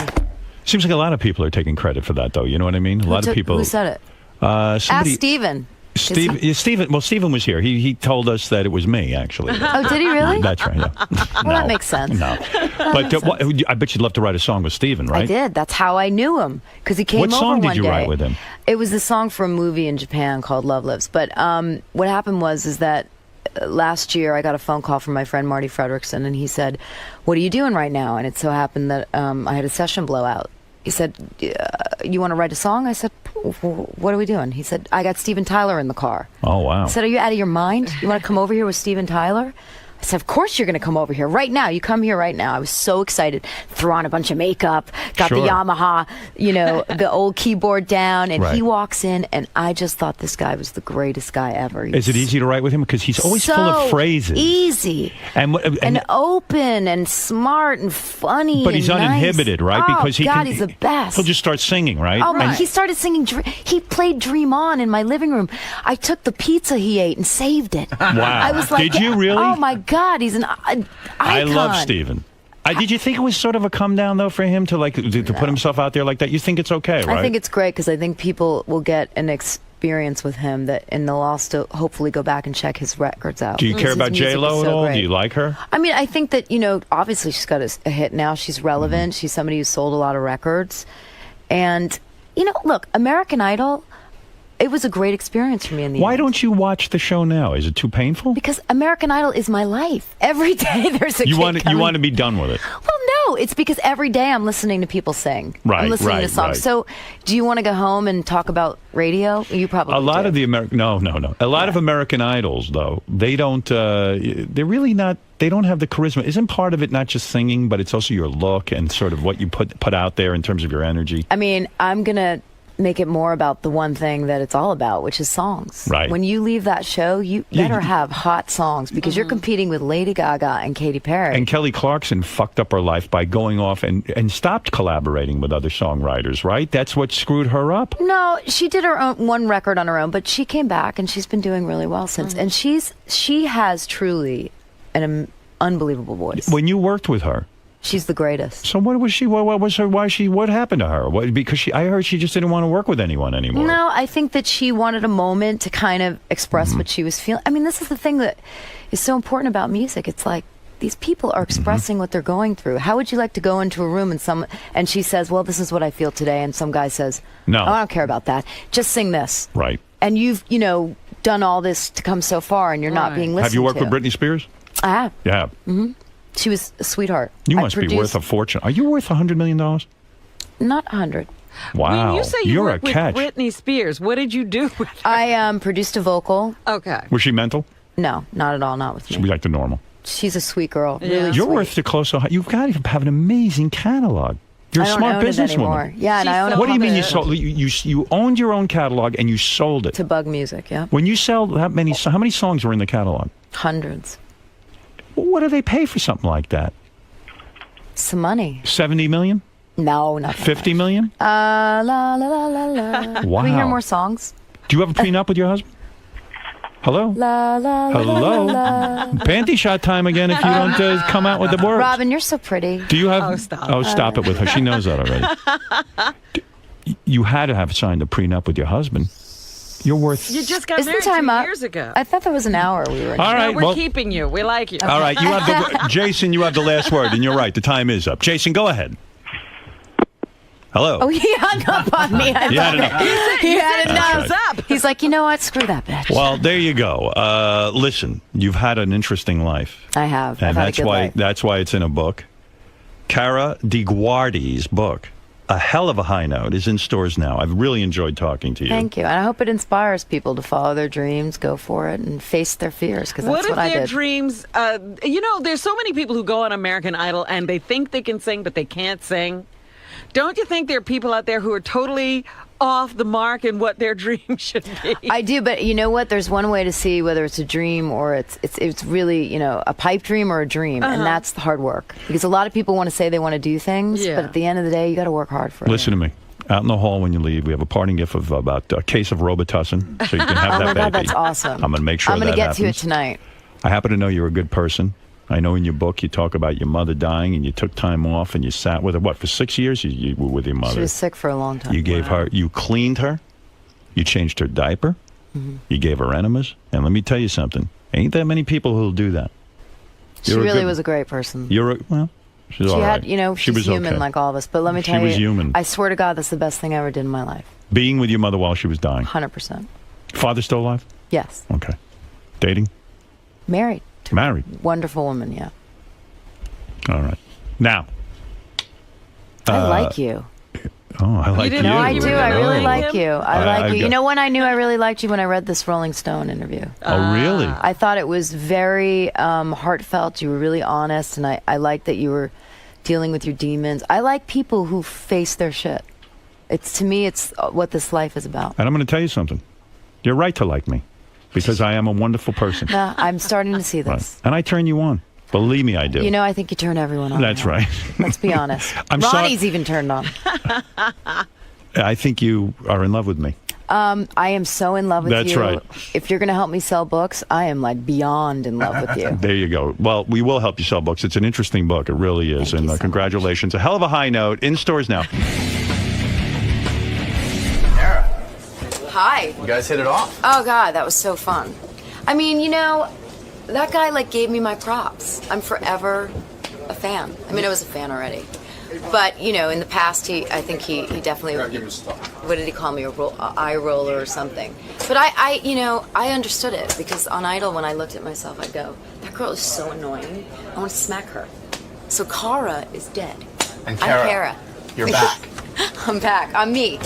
So anyway, it was great. I hope I get to come back. I heard you say in there that you finally felt like you could display who you truly are in there. He gave you that forum. He did. He really did, and for that, I owe him a lot.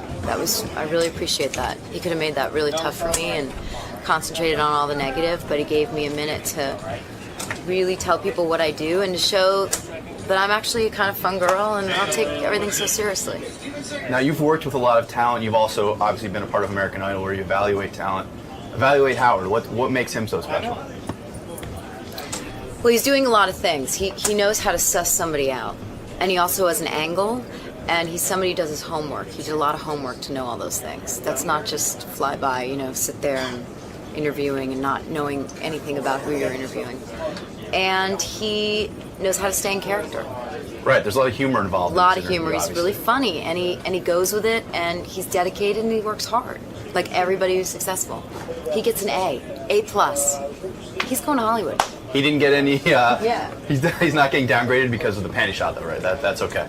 I mean, what am I going to do? I wear panties. What is that going to be online? That my panty shot? I'm just glad there wasn't any cellulite there. No. But I'm just trying to figure out how you get a panty shot, because there must have been a camera up my dress. No, they're all in the ceiling. They're all from overhead. How the hell did that? All right, I'm not that stupid, so I'm trying to figure out how that worked. But all right, whatever. They got a panty shot. Great. What am I going to do? So you'll be back, it seems. It seems like... If he wants me back, yeah. I think so. He's awesome. I had a great time. Cool. Thanks for stopping by, Thank Kara. you. He wants to make you hot chick of the week. Oh, that's... Are you serious? Why not? That's awesome.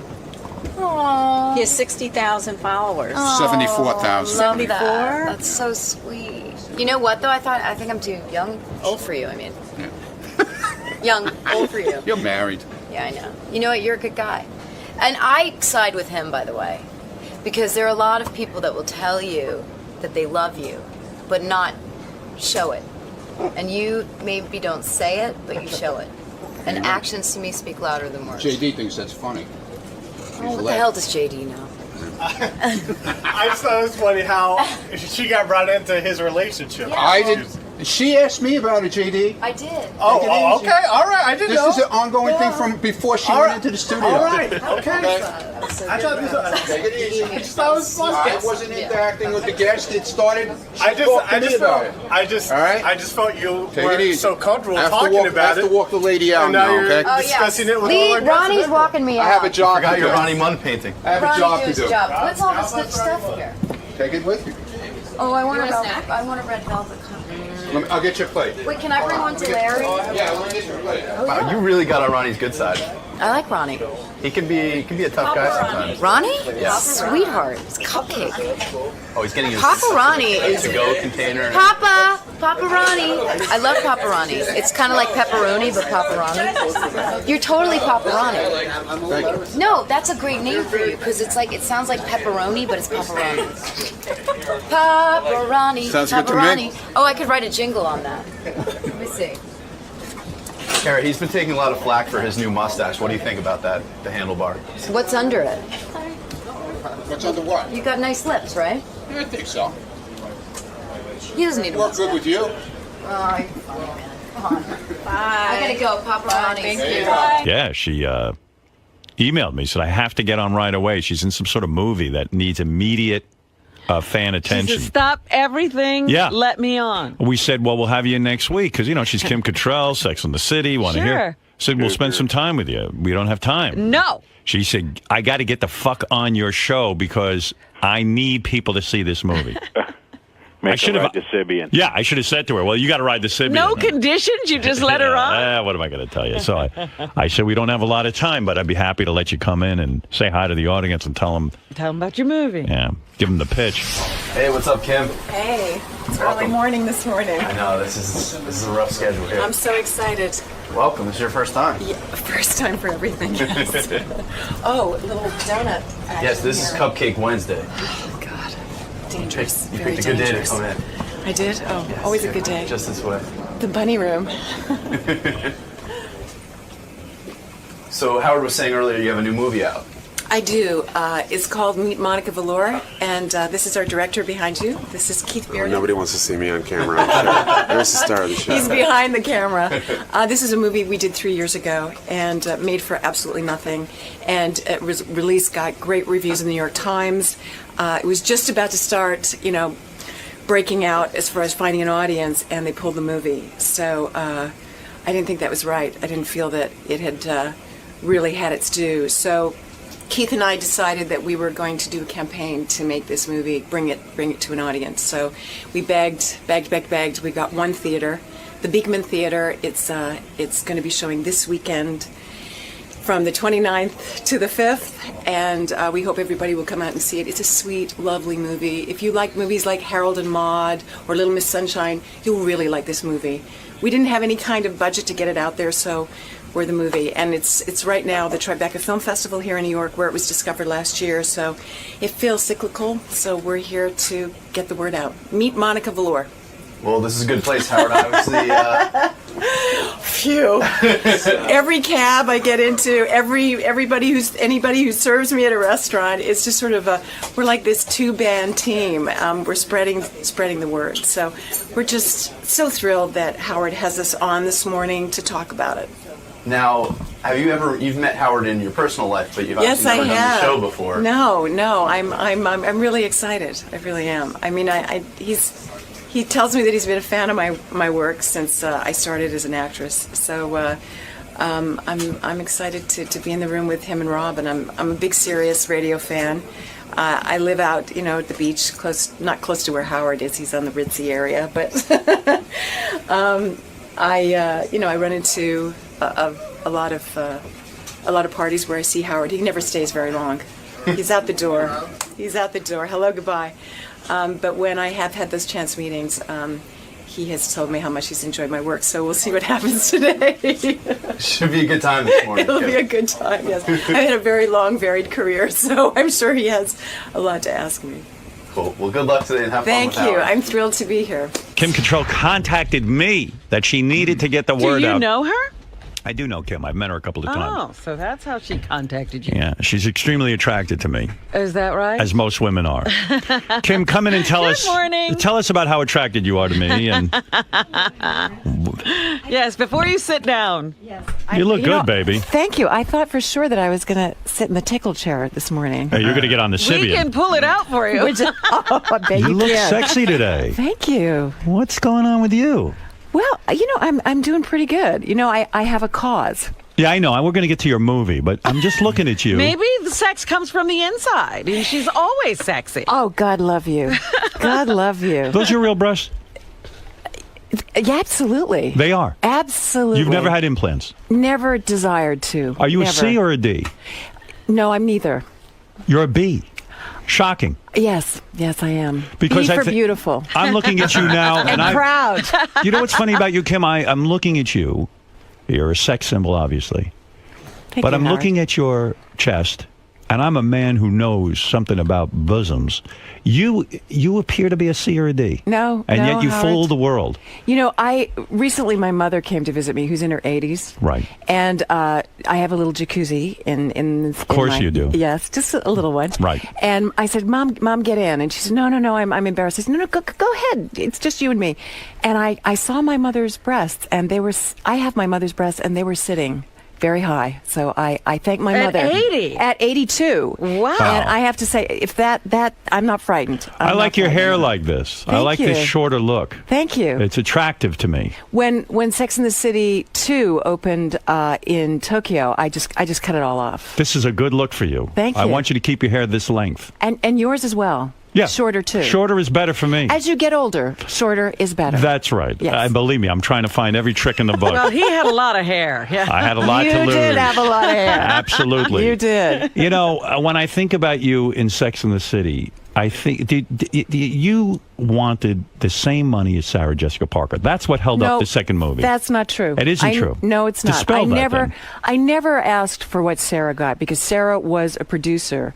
I felt that what they were offering the three of us, without a script, without a start date, was not fair after Right. us being in that show and being such an integral part, not just playing the parts, but we inspired so many of the storylines. You played the parts well. The show was a huge hit, and you said, listen, if I'm ever going to make the big money, it's going to be in this Now. movie. This is it. Exactly. We didn't have what other actresses on regular television. We didn't have sponsors. Right. So, there was no way we were ever going to make per episode what Jennifer Aniston, millions of dollars. Never. I've ever. always heard that HBO is infamously cheap in the sense that they will get, first of all, when they signed you guys up, no one knew it would be a hit. No one. So No. they get a hold of you, and you They figure got us cheap, real they got you cheap. which is fine. We're willing to grow, but every year with HBO, as anyone will tell you, that negotiation, you get that fax that says if you don't report to work, you will be in breach of contract because you're still trying to get something like a $2,000 raise. Your initial contract was for 5 years. No, any contract for a series is 5 years with an option for an additional year, and we I did the see. 6 years. I see. And so after you do the additional year, and maybe you go to them and say, okay, I want to renegotiate, or I want to. Well, you go every year to renegotiate. That's just what you do on a series because they have a cap on everything. But then the series, like Sex and the City, explodes. Everybody's making a lot of money, and you think, well, I'd like to make some money too. Can you go to someone like Sarah Jessica Parker and say, listen, we're sisters in this. We all contribute. This is why the show is successful. Let's go in together as a team and negotiate. Or does she say, hey, fuck off. That's your problem. I've got a good deal. That never happened. What happened was I really was the one who spoke up and said, and I think it's because I've been in the business 10 years longer than the other girls. I'm 10 years older. And I had been a leading lady, and I thought, this is not fair. We all need to, at this point, making these movies, at the end of the series, I'm not set for life.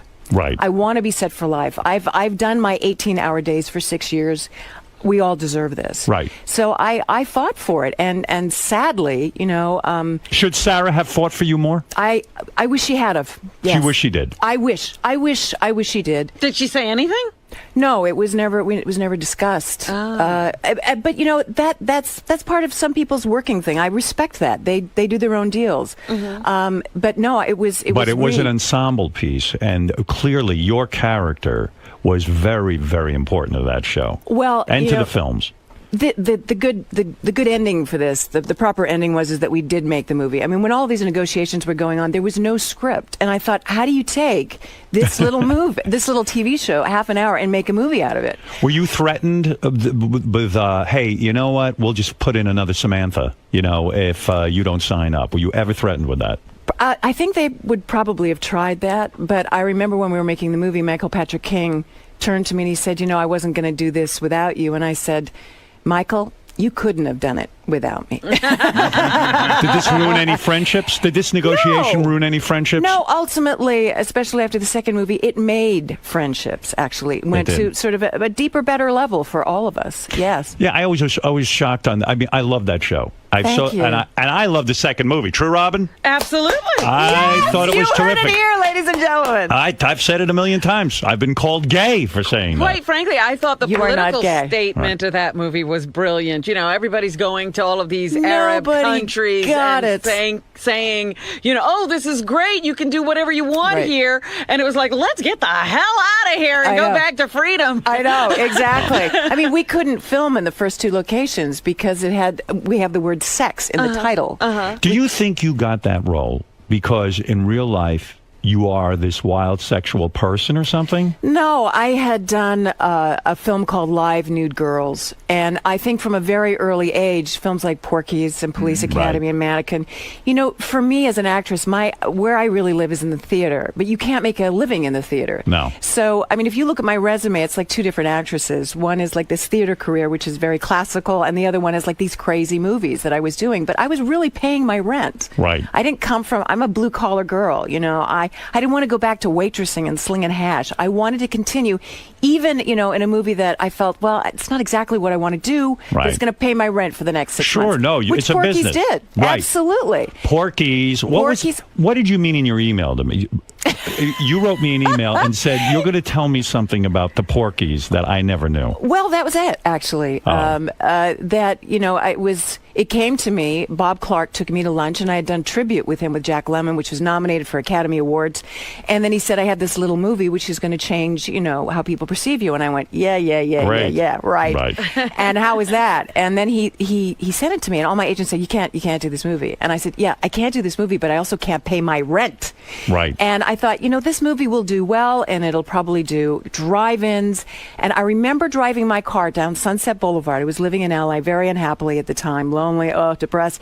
And I came across this huge mother friggin' poster of Porky's, and the first name was my name. I was like, Were you upset about that? Because you probably thought Porky's was probably a bullshit movie. Nobody knew what it was. In some ways, it was way before its time. It was a fantastic movie, and yet probably at the time you said, I'm a serious actress. I shouldn't be doing something called Porky's. Porky's, but, you know, you probably thought it was the end of your career, Porky's. People thought it was the end of my career. Yes. Right. They and did. meanwhile, it's one of the things that you are known for and praised for. Yes. And you were part of groundbreaking movies. But at the time, they thought it was a piece of bunk. I mean, they went on and on how this isn't, you know, compared with other films that were out at the time, like Animal House. They were saying, this is a frat boy movie. This is stupid. Was it hard for you to get work after Porky's? Was it like, oh, she's in that shitty Porky's? It was easy to get work like Porky's, like Police Academy, because you're associated with a hit. So then you go on this trail, and this other trail that you were on with movies like Tribute and Ticket to Heaven, where you're nominated for awards and you're going that direction. Suddenly Michelle Pfeiffer is taking all those roles, and I can't get near them. Because you were in Porky's. Because I was sexualized in that way. Do you hate show business? Do you hate do you have regrets? Do you wish your career had gone differently? No. You're I happy don't. about everything. I've been doing a lot of plays, and that's always, as I said before, where I live and my passion is. And I did a play with Sir Peter Hall, who founded the National Theatre and the Royal Shakespeare Theatre. And I turned to him and I said, you know, I studied at Lambda, and this was where I was going to be.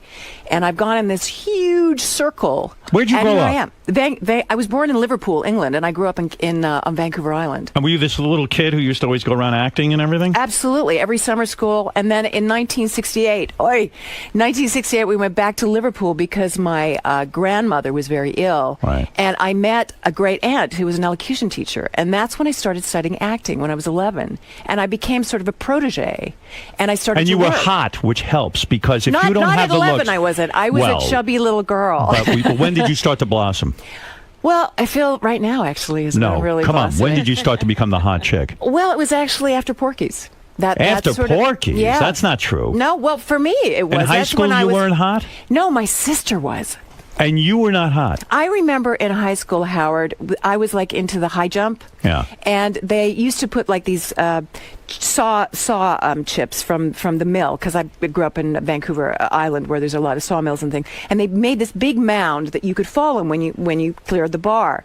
And they were clearing it, and they said, "Oh, this is Cherry Cottrell," which is my older sister. And they built a big mound. And I was behind this fence witnessing this. And they said, "This is her sister Kim," and they flattened it. For you. For me. So you weren't the hot chick, but God, no. When you went out to Hollywood, didn't every guy try to bang you incessantly? No, I was very lonely in Los Angeles. Really? Yes, and to this day, it's difficult to get a date. Difficult to get a date, but listen, you've dated plenty. Don't paint yourself a wallflower. You were married 3 times, right? No, I've been married these twice guys- and once annulled. Once annulled. Yes. And the problem with these 3 marriages, to put it bluntly, is these guys didn't know how to fuck you. No, well, you know what happened? I worked too much. No. You were I'm not telling you. satisfied sexually. No, I'm telling you, I worked too much. But why have you no said, time you for- have been quoted as saying that the sex was bad? No, I wrote a book, Howard, That's called right. Satisfaction, The Art of the Female Orgasm. I remember. It's a very good book. And in the book, it was quite naive of me at the time. I wrote this book to really distance myself from Samantha, to say, Right. this is my reality, and this is a character I play, but Right. this isn't what my experience has been. It has been, like many women, not fulfilling, really. So my first husband, was European. I was working a lot. It was very stressful. All kinds of personal, situations were involved. My second marriage was Well, wait a completely second. different. And he couldn't give it to you good enough, the European? It wasn't what you hope for. You never had an orgasm What with him? country was he from? He was Polish, Jewish, German. Oh, that's And you- not a good And you never had good sex with him? It was. I don't. You see, what I think good sex is when a woman tells a man what she wants, and I don't just blame the man in these scenarios. I blame myself. Because I was All right. scared to ask. I was scared to say, I don't know. I was scared to say, can we try this? Right. You were afraid to say, listen, I'm not getting off on this. Maybe you could do this to me or do that to Exactly. me. You were afraid And to ask for what women, you needed. I didn't know what I needed. It's funny because Completely. you're such a good actress, especially when you take on a role like Samantha. I look at you and think of you as the most sexual person who is not afraid of anything because you've become that to me. You're too good at it. Well, something. I did a scene as Samantha where I had to be photographed nude. That's right. And I didn't have any dialogue or anything to hang on to when we shot the photograph. And I said, you just got to give me a minute, because I couldn't do it. Really? I couldn't do it as Kim. But you did it. What I did was I went behind this little flap and I said a bunch of lines from the upcoming episode. And I went, I got it. You got into character. I got it. In character, I can do it. But as Kim, that's why people say, oh, we've seen you nude. You haven't actually seen Kim nude. You've seen the characters that I play nude. But you haven't been lonely. I mean, you dated Pierre Trudeau, who was Yes. the Prime Minister of Canada. He couldn't Probably, give it to yes. you good? I was so young. Young. Very young. I was in my early 20s, and he was this incredible figure in my. It was like it would be How like old was he when- dating Obama. You know what I mean? Right. It was just- How old were you? How old was he? He was in his early 60s. You dated when you were in your 20s. You dated a guy in his 60s. Yes, it's not unheard of. Did Howard. I know, but did it freak you out? No, he was in great shape. Really, you were attracted to him. Shape. Power is very attractive. It's an aphrodisiac. But when a guy yes. pulls down his pants, he has gray pubes. That can turn off a 20-year-old girl. No, You know what? I didn't see that. you didn't see gray pubes. No, I on didn't. Pierre Trudeau. I Maybe wasn't he looking. shaved. I wasn't looking for that. You know what I was looking for? What were you looking for? He was a fascinating man. A really fascinating man. And Who broke up with who then? Well, it was kind of, one of those things. He was busy, I was busy, and I'm sure I wasn't the only young woman that he was, had his eye on. And I got a boyfriend, so it kind of was... It fizzled. Fizzled. Who was the boyfriend? You dated Bruce Willis too. What happened No, there? I didn't date Bruce You didn't? This is a myth. Bruce Willis and I think, passed on 495 or 27 on the way to some kind of event. You never had him. I've worked with him on Bonfire of the Vanities, and we did a read-through, and I haven't seen him since. At the time, I would have liked to. No sex. But no Bruce Willis. No. Wow. 3 marriages, no Bruce Two Willis. marriages, one annulment. I call that a 3 marriages. What do you mean annulment? That means you didn't bang the guy. No, usually, hopefully, you're at least a little, knowledgeable of someone sexually before you marry them. It just, he was a Canadian, and he was getting his green card. This is a very Yeah. And, I loved him in that moment, but always we knew that it wasn't going to go anywhere. And There was no sex? No, it was a relationship. I'm not saying that I didn't love him. Are you difficult to be in a relationship with? You know what? I am because I'm married to my job. You love your job. I love my job. Yes. Never had children? Never had children. No. And you didn't want them, did you? I did want children. You did want Yes, children? I did. For many years, I wanted children, and I just kept thinking, after this, it will happen, or this is the guy, and then that would kind of not work out. I thought, well, this is the guy, and then suddenly I thought, it's not going to happen. There's no time for it. So I thought to myself, well, how can I be a mom then? And I looked and I said, I have niece and nephews. I have young actors I can mentor. And that's why being part of the Canadian Film Center and being a mentor there, with young Canadian actresses, which I walked that walk, is incredibly satisfying. Is this new movie? Is this part of this Canadian Film Center? I mean, you're so passionate about it. You're like, I got to get in there and I got to convince your listeners to go see this. What is this new movie you're in? It's called Meet Monica Velour. Meet Monica Velour. Is this where you play a porn star or a prostitute? I'm a porn star from 1978. She was Miss January 1978. And now we see her 30 years later. Are you disgusted with the porn business as in the movie? No, she never goes into that. She believes that when she was doing it in the 70s, we were art. artists then. Right. So she has that didn't- rationale. Yeah, she has this great line. She says, what we got was, $50 and a case of the crabs. Do people recognize her as a porn star, or is she Yes. washed up? No, she's washed up now, but people who watch porn, there's a cop at one point who comes in and he doesn't say anything to her, but when he gets back into the cab, to the dispatch, he says, I loved her in Frankenbooty. So he's watched all of her porn. Is your character disgusted by sex? Is she completely turned off to it? She is in crisis. She's fighting for the custody of her 8-year-old daughter from her scumbag husband. And no one wants to give her custody because she was a porn star. No one wants to give her custody. They don't even want to give her a $5 an hour shampoo job in this town. She's trying to get any kind of a job. So Because she's considered a slut. She's an outcast. This movie is about outcasts. That's Are you what it's nude in about. it? You would have to be No, nude. no. Do you have love scenes? Yes, Why I does she do. have to be? I don't know. Hey, the thing that's great about this movie is the people that you expect to see naked, you don't. And the people Right. you don't want to see naked, you do. Like Brian Dennehy. You see the whole ball see him? sack. You see his ass. You see everything. Ass and ball sack. Yes. What? I wonder if that's Brian or I'm his Brian character. Denny. I hate to admit it. I've always wanted to see his ball sack. Yeah, I'm kind of weird about that. What about Brian's No, ball but- sack? Now, why did you? I read a story about you in the paper about Yes. this new movie. And by the Yes. way, the new movie is called Meet Monica Velour, and Kim's so passionate about it, she'll be doing Q&As at the. You know what else I'll be doing? Serving popcorn at the concession. If they because you could think get this me is to do that, you think they this would. is that important a film? I really do. Why did you get upset? I read in the paper you Yes. got pissed off at a reporter. Reporter came up to you and said, "Look, Well, you have a young coach. So I'm going to set it up. Okay. You have a there's young. two. I've been pissed off a little bit lately. I was angry with Anchor Bay Films because they bought this at Tribeca last year. Now, this was a hit at Tribeca. They compared it to Harold and Maude and Little Miss Sunshine, got great reviews in the Hollywood Reporter, Variety. It was saying the work of my life, of her career, 35 years. I was like, yes, finally we're going to take Samantha and we're going to change all of This that. could be your Academy Award. Well, I don't know about that. What it could do is open people's idea as me as an actress playing other than one role that I'm known for. Right. You don't want to be Herman Munster. You don't want to be Samantha. That's it. I love Samantha. I owe her a lot, but I can do more. Okay. So I thought, here we have. Then my schedule last year was crazy. I was doing 2 plays in the West End and a television show for PBS, which was on PBS, Any Human Heart. So this was my window.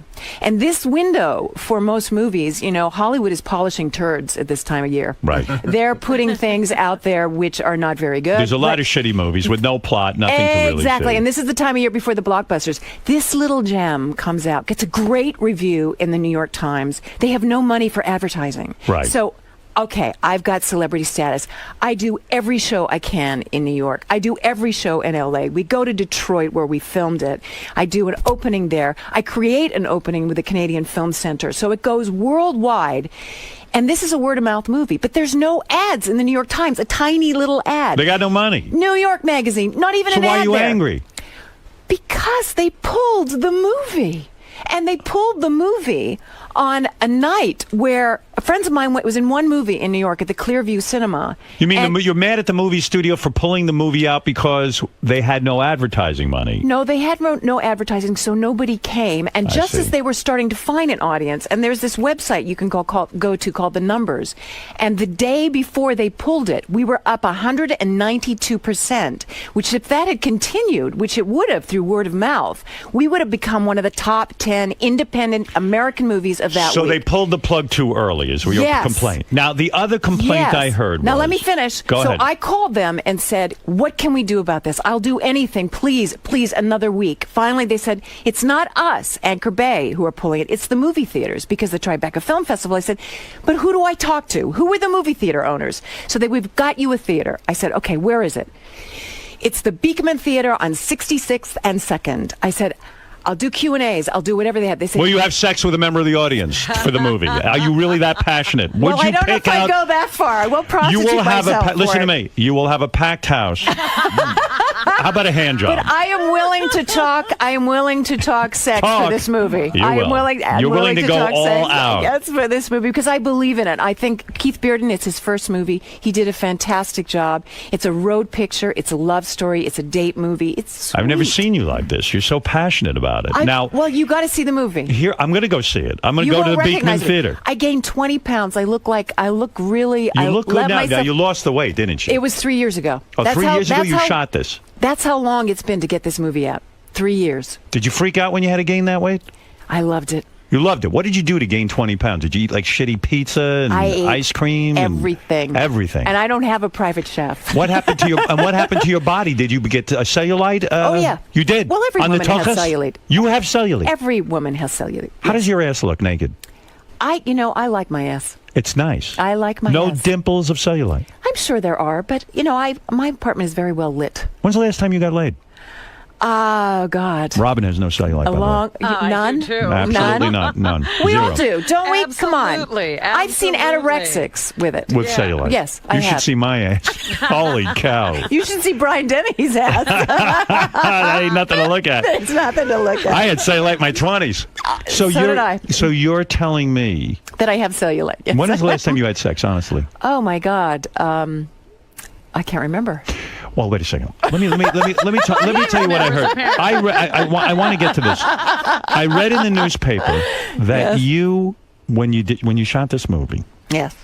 I guess somehow the director and your young co-star said that you did a love scene or some scene where you're making out with him. And the rumor got started that he got a boner working with you. That's not true. And then a reporter asked you about it, and you blew up. And I said, what's with Kim? So they said, listen, the kid got a boner kissing her. I'd get a boner kissing you. Thank you, Howard. You're goddamn right. Thank you. No, that never happened. It really didn't happen. And this was, I'd flown in that day, and, then I get this little reporter who's saying, so tell me about, how Dusty and Keith said this. And, Keith and Dusty, this is their first big movie. They're so excited. Right. They don't know what to say or not to say in kind of a joking way. Right. And we had such a serious relationship. I mean, Keith cast me as this. He could have had really so many actresses because these plum roles in your 50s, they just don't write them. Right. And we rehearsed for weeks. I transformed myself. He had me stay and listen to people. I lower my voice an octave for this role. So All you're of these saying things. it trivializes everything? Absolutely. It trivializes the movie. It trivializes and people are just waiting for that hook. That same But night. listen to me. Listen to me. Yes. My dear. Yes, Howard. That's a good story to get out there because to get people in the theater, if they know this kid is getting a boner during the love scene, so it's promotion. Why get upset? It's promotion. And you're a hot woman. The fact that you're a woman in her 50s and you're giving these kids boners. Oh, God. You should embrace that. I guess you're right. Of course. I guess you're right. I was having a moment. You're upset because you do such a good acting job. You don't want to trivialize that, No, I down to a boner. I don't. You I don't? It's so much more than that. It really is. But And these- not that isn't something. Right. But these Anytime young I'm a punks, man, they get into bed with you and they get a boner. God bless you. Well, we never got into bed in the film, but the thing that's crazy about this experience and this job that I have is that I'm still learning. Are you denying that this kid got a boner?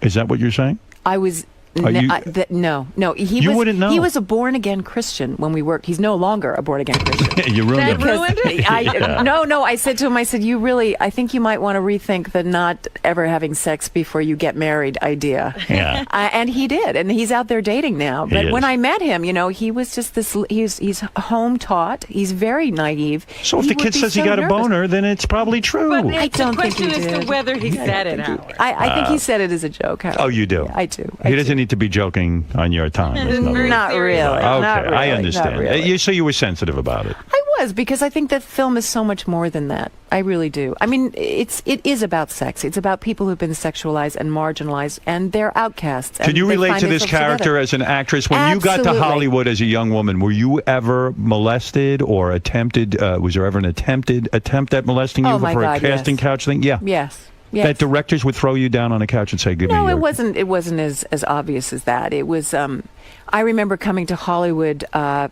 test for Elia Kazan for The Last Tycoon. This was years ago, and a man called Sam Spiegel, who did films like On the Waterfront, he was a huge producer and incredibly gross. And he looked like a lizard, Right. And I remember coming to the Paramount lot. They flew me from Vancouver Island. I was so excited.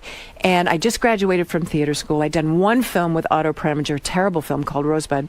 And this was going to be my thing. I was meeting the great Elia Kazan. Right. And I auditioned for him, and he went, "That's terrific. Now I want you to go in and audition for Sam Spiegel."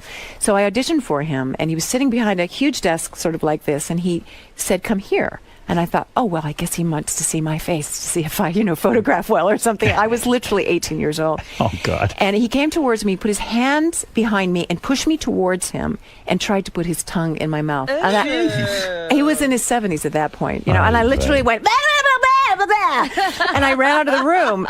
And this was the Hollywood moment. I got into my car because my agent at the time had driven me to Paramount Studios. I didn't know how to drive at that time. I sat next to her and I told her what happened, and she said, "So what did you do?"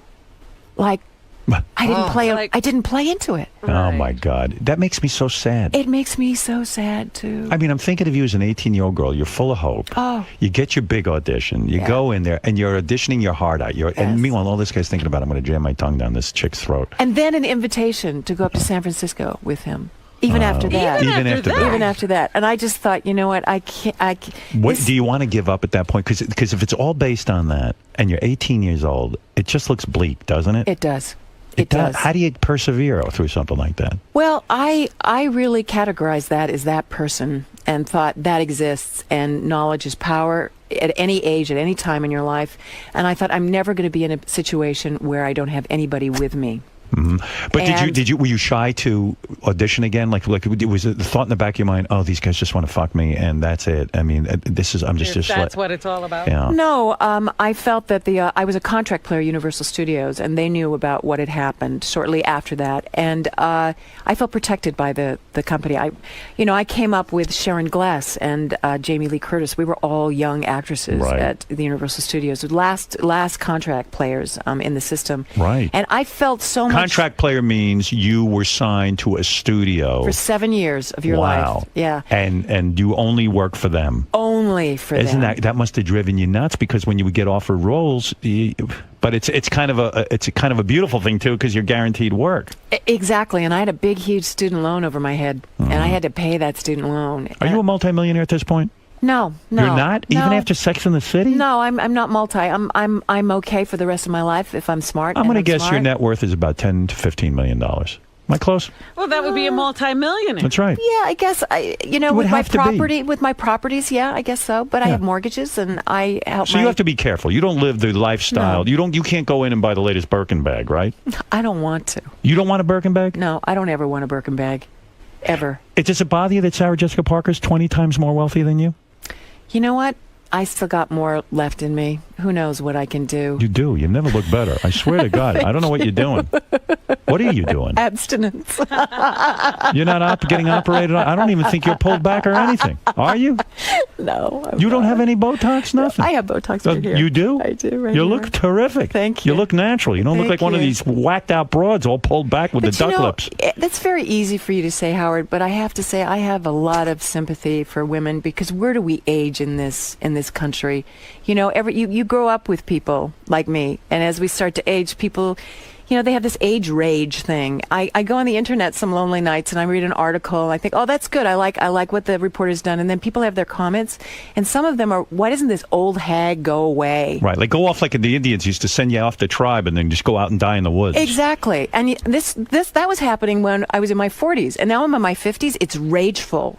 And these people can say it because you don't see their face. Is it the hardest thing? I mean, you probably see like a woman in her 20s. You can't be. You're funny. You're delightful. You walk into a room, guys are grabbing you, trying to tongue you, take you away, and then as you get older and older and older, watching that sort of reaction not happen has got to be maddening. Oh no, I still get that reaction. Oh, you do. Oh, you look good. Thanks. I think it's that, but it's also the feeling of this predator, in the room of Samantha.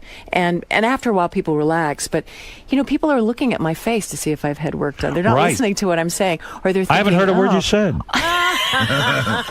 You know who you're looking like? Who? I never realized you look like Michelle Pfeiffer. Oh, my God. Look at you. She just said all of her roles went to Michelle. Yeah. You do, though. Yeah. No, we do. We do. She's got different lips than I do. She has like more of those open lips. So you haven't been with a man in a long time, huh? No, I've been single. I've been concentrating on my work. And when you say lonely nights, what do? You're on the computer all night? Sometimes I like to write. I like to read. That's what you're doing? I'm reading a great book right now by Michael Cunningham. What do you do to get the poison out? I take care of myself. Vibrator, huh? I take care of myself in many ways. Robin uses a rack of vibrators. Oh, here we go. Talk to her about it. All right, listen to me. Kim Cattrall is in a movie. The reason I want to know what happened to that agent who was like, well, what was your reaction? Did you get rid of her?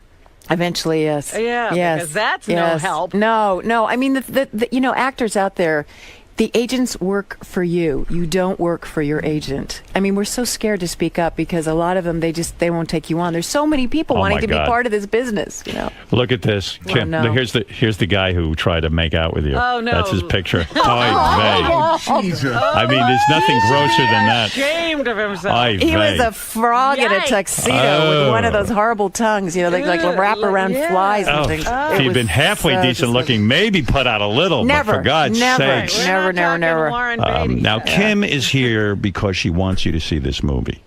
I'm excited about this movie. I am can't too. wait to see It's it. right down your audience because it's a Miss January 1978, and where is she now? I like it. I like the idea. And the young geek who travels halfway across the country to find her Because he's in love with her. He thinks he's in love seen with her. This is the personification of women, and the first scene that you see this character in, I do a strip. Okay, now we're talking. Did you shave down for it? Well, we don't get that far, as you see. If No you vagina. see the movie, no. Titty? I'm not nude. I'm not nude. Do we in this see film. titty? No. No, What do you mean? Don't answer for her. You don't know that. You know, but you see. Why don't I see titty? You see other things. What do I see? Which are much more interesting than titty. What's more interesting than titty? Vagina, and I don't see that. No, what you see is Ass. from. I told you. You see Brian Dennehy's ass. No, what about you? Well, you see You stripped a down. big stomach. I did a scene in this movie which I've wanted to do my whole life, which I'm standing in front of a mirror, Right. and I've got this. When I gain weight, it's in my hips and in my belly, and I have this scene which all women do. You're sitting there, you're nude, you're just out of the shower, and you grab your belly fat and you shake it. And you do that. I got to do that. And there's another scene where my legs are open. I'm wearing these horrific underwear. I'm drunk. I've got this old house coat on. I've got a wine goblet, and I take a Twinkies and I dip it in the wine, and I taste it, and I think, hey, that's not bad, and do it again. And you get to do those things. Did Sarah Jessica Parker see this movie? Did you invite her to this screening that's going to happen on the... You know what? I haven't heard from any of the girls. It's so weird. I don't They know. don't like you, do they? No, I don't think it's that. Come on. Let's get real. Howard, I don't really- think the Sex and the City girls like you. Well, I think Do you a think lot of they- people that- in the press. Yes. have a lot invested in that. What do you mean? Yes, they do. They want to keep that feud going. But why wouldn't Sarah sells come and support newspapers. you? This is an important film to you. This is I've never seen you so fired up about a role. That's the a good movie's called question. Meet I don't Monica know. Velour. You'd have to ask her. Did you invite her? Well, invitations went out, and I said anybody and everybody who, is in New York at this time. Maybe she wasn't in town. And she didn't even call and say, I can't make it. Nobody called me. She doesn't like you. I don't know what it is. Of course. I don't know what it is. She is not supporting you. And what about the other two nutnicks? They didn't call either. Where are they? Well, one of them, Charlotte, the sweet one. She lives in L.A. Yeah. And I just and what haven't about heard the from anybody. the other one who went lesbian? They have babies. They have lives. They're busy. Too busy for their friends. Too busy for the woman that made Sex in the City what it was. The woman that made them money. I'm not saying anything. Wow. What about the creator, Darren Stars? He come to see the movie? No, not that I know of. No. What the hell is going on? I Boy, agree. show business is. They're all on to the next.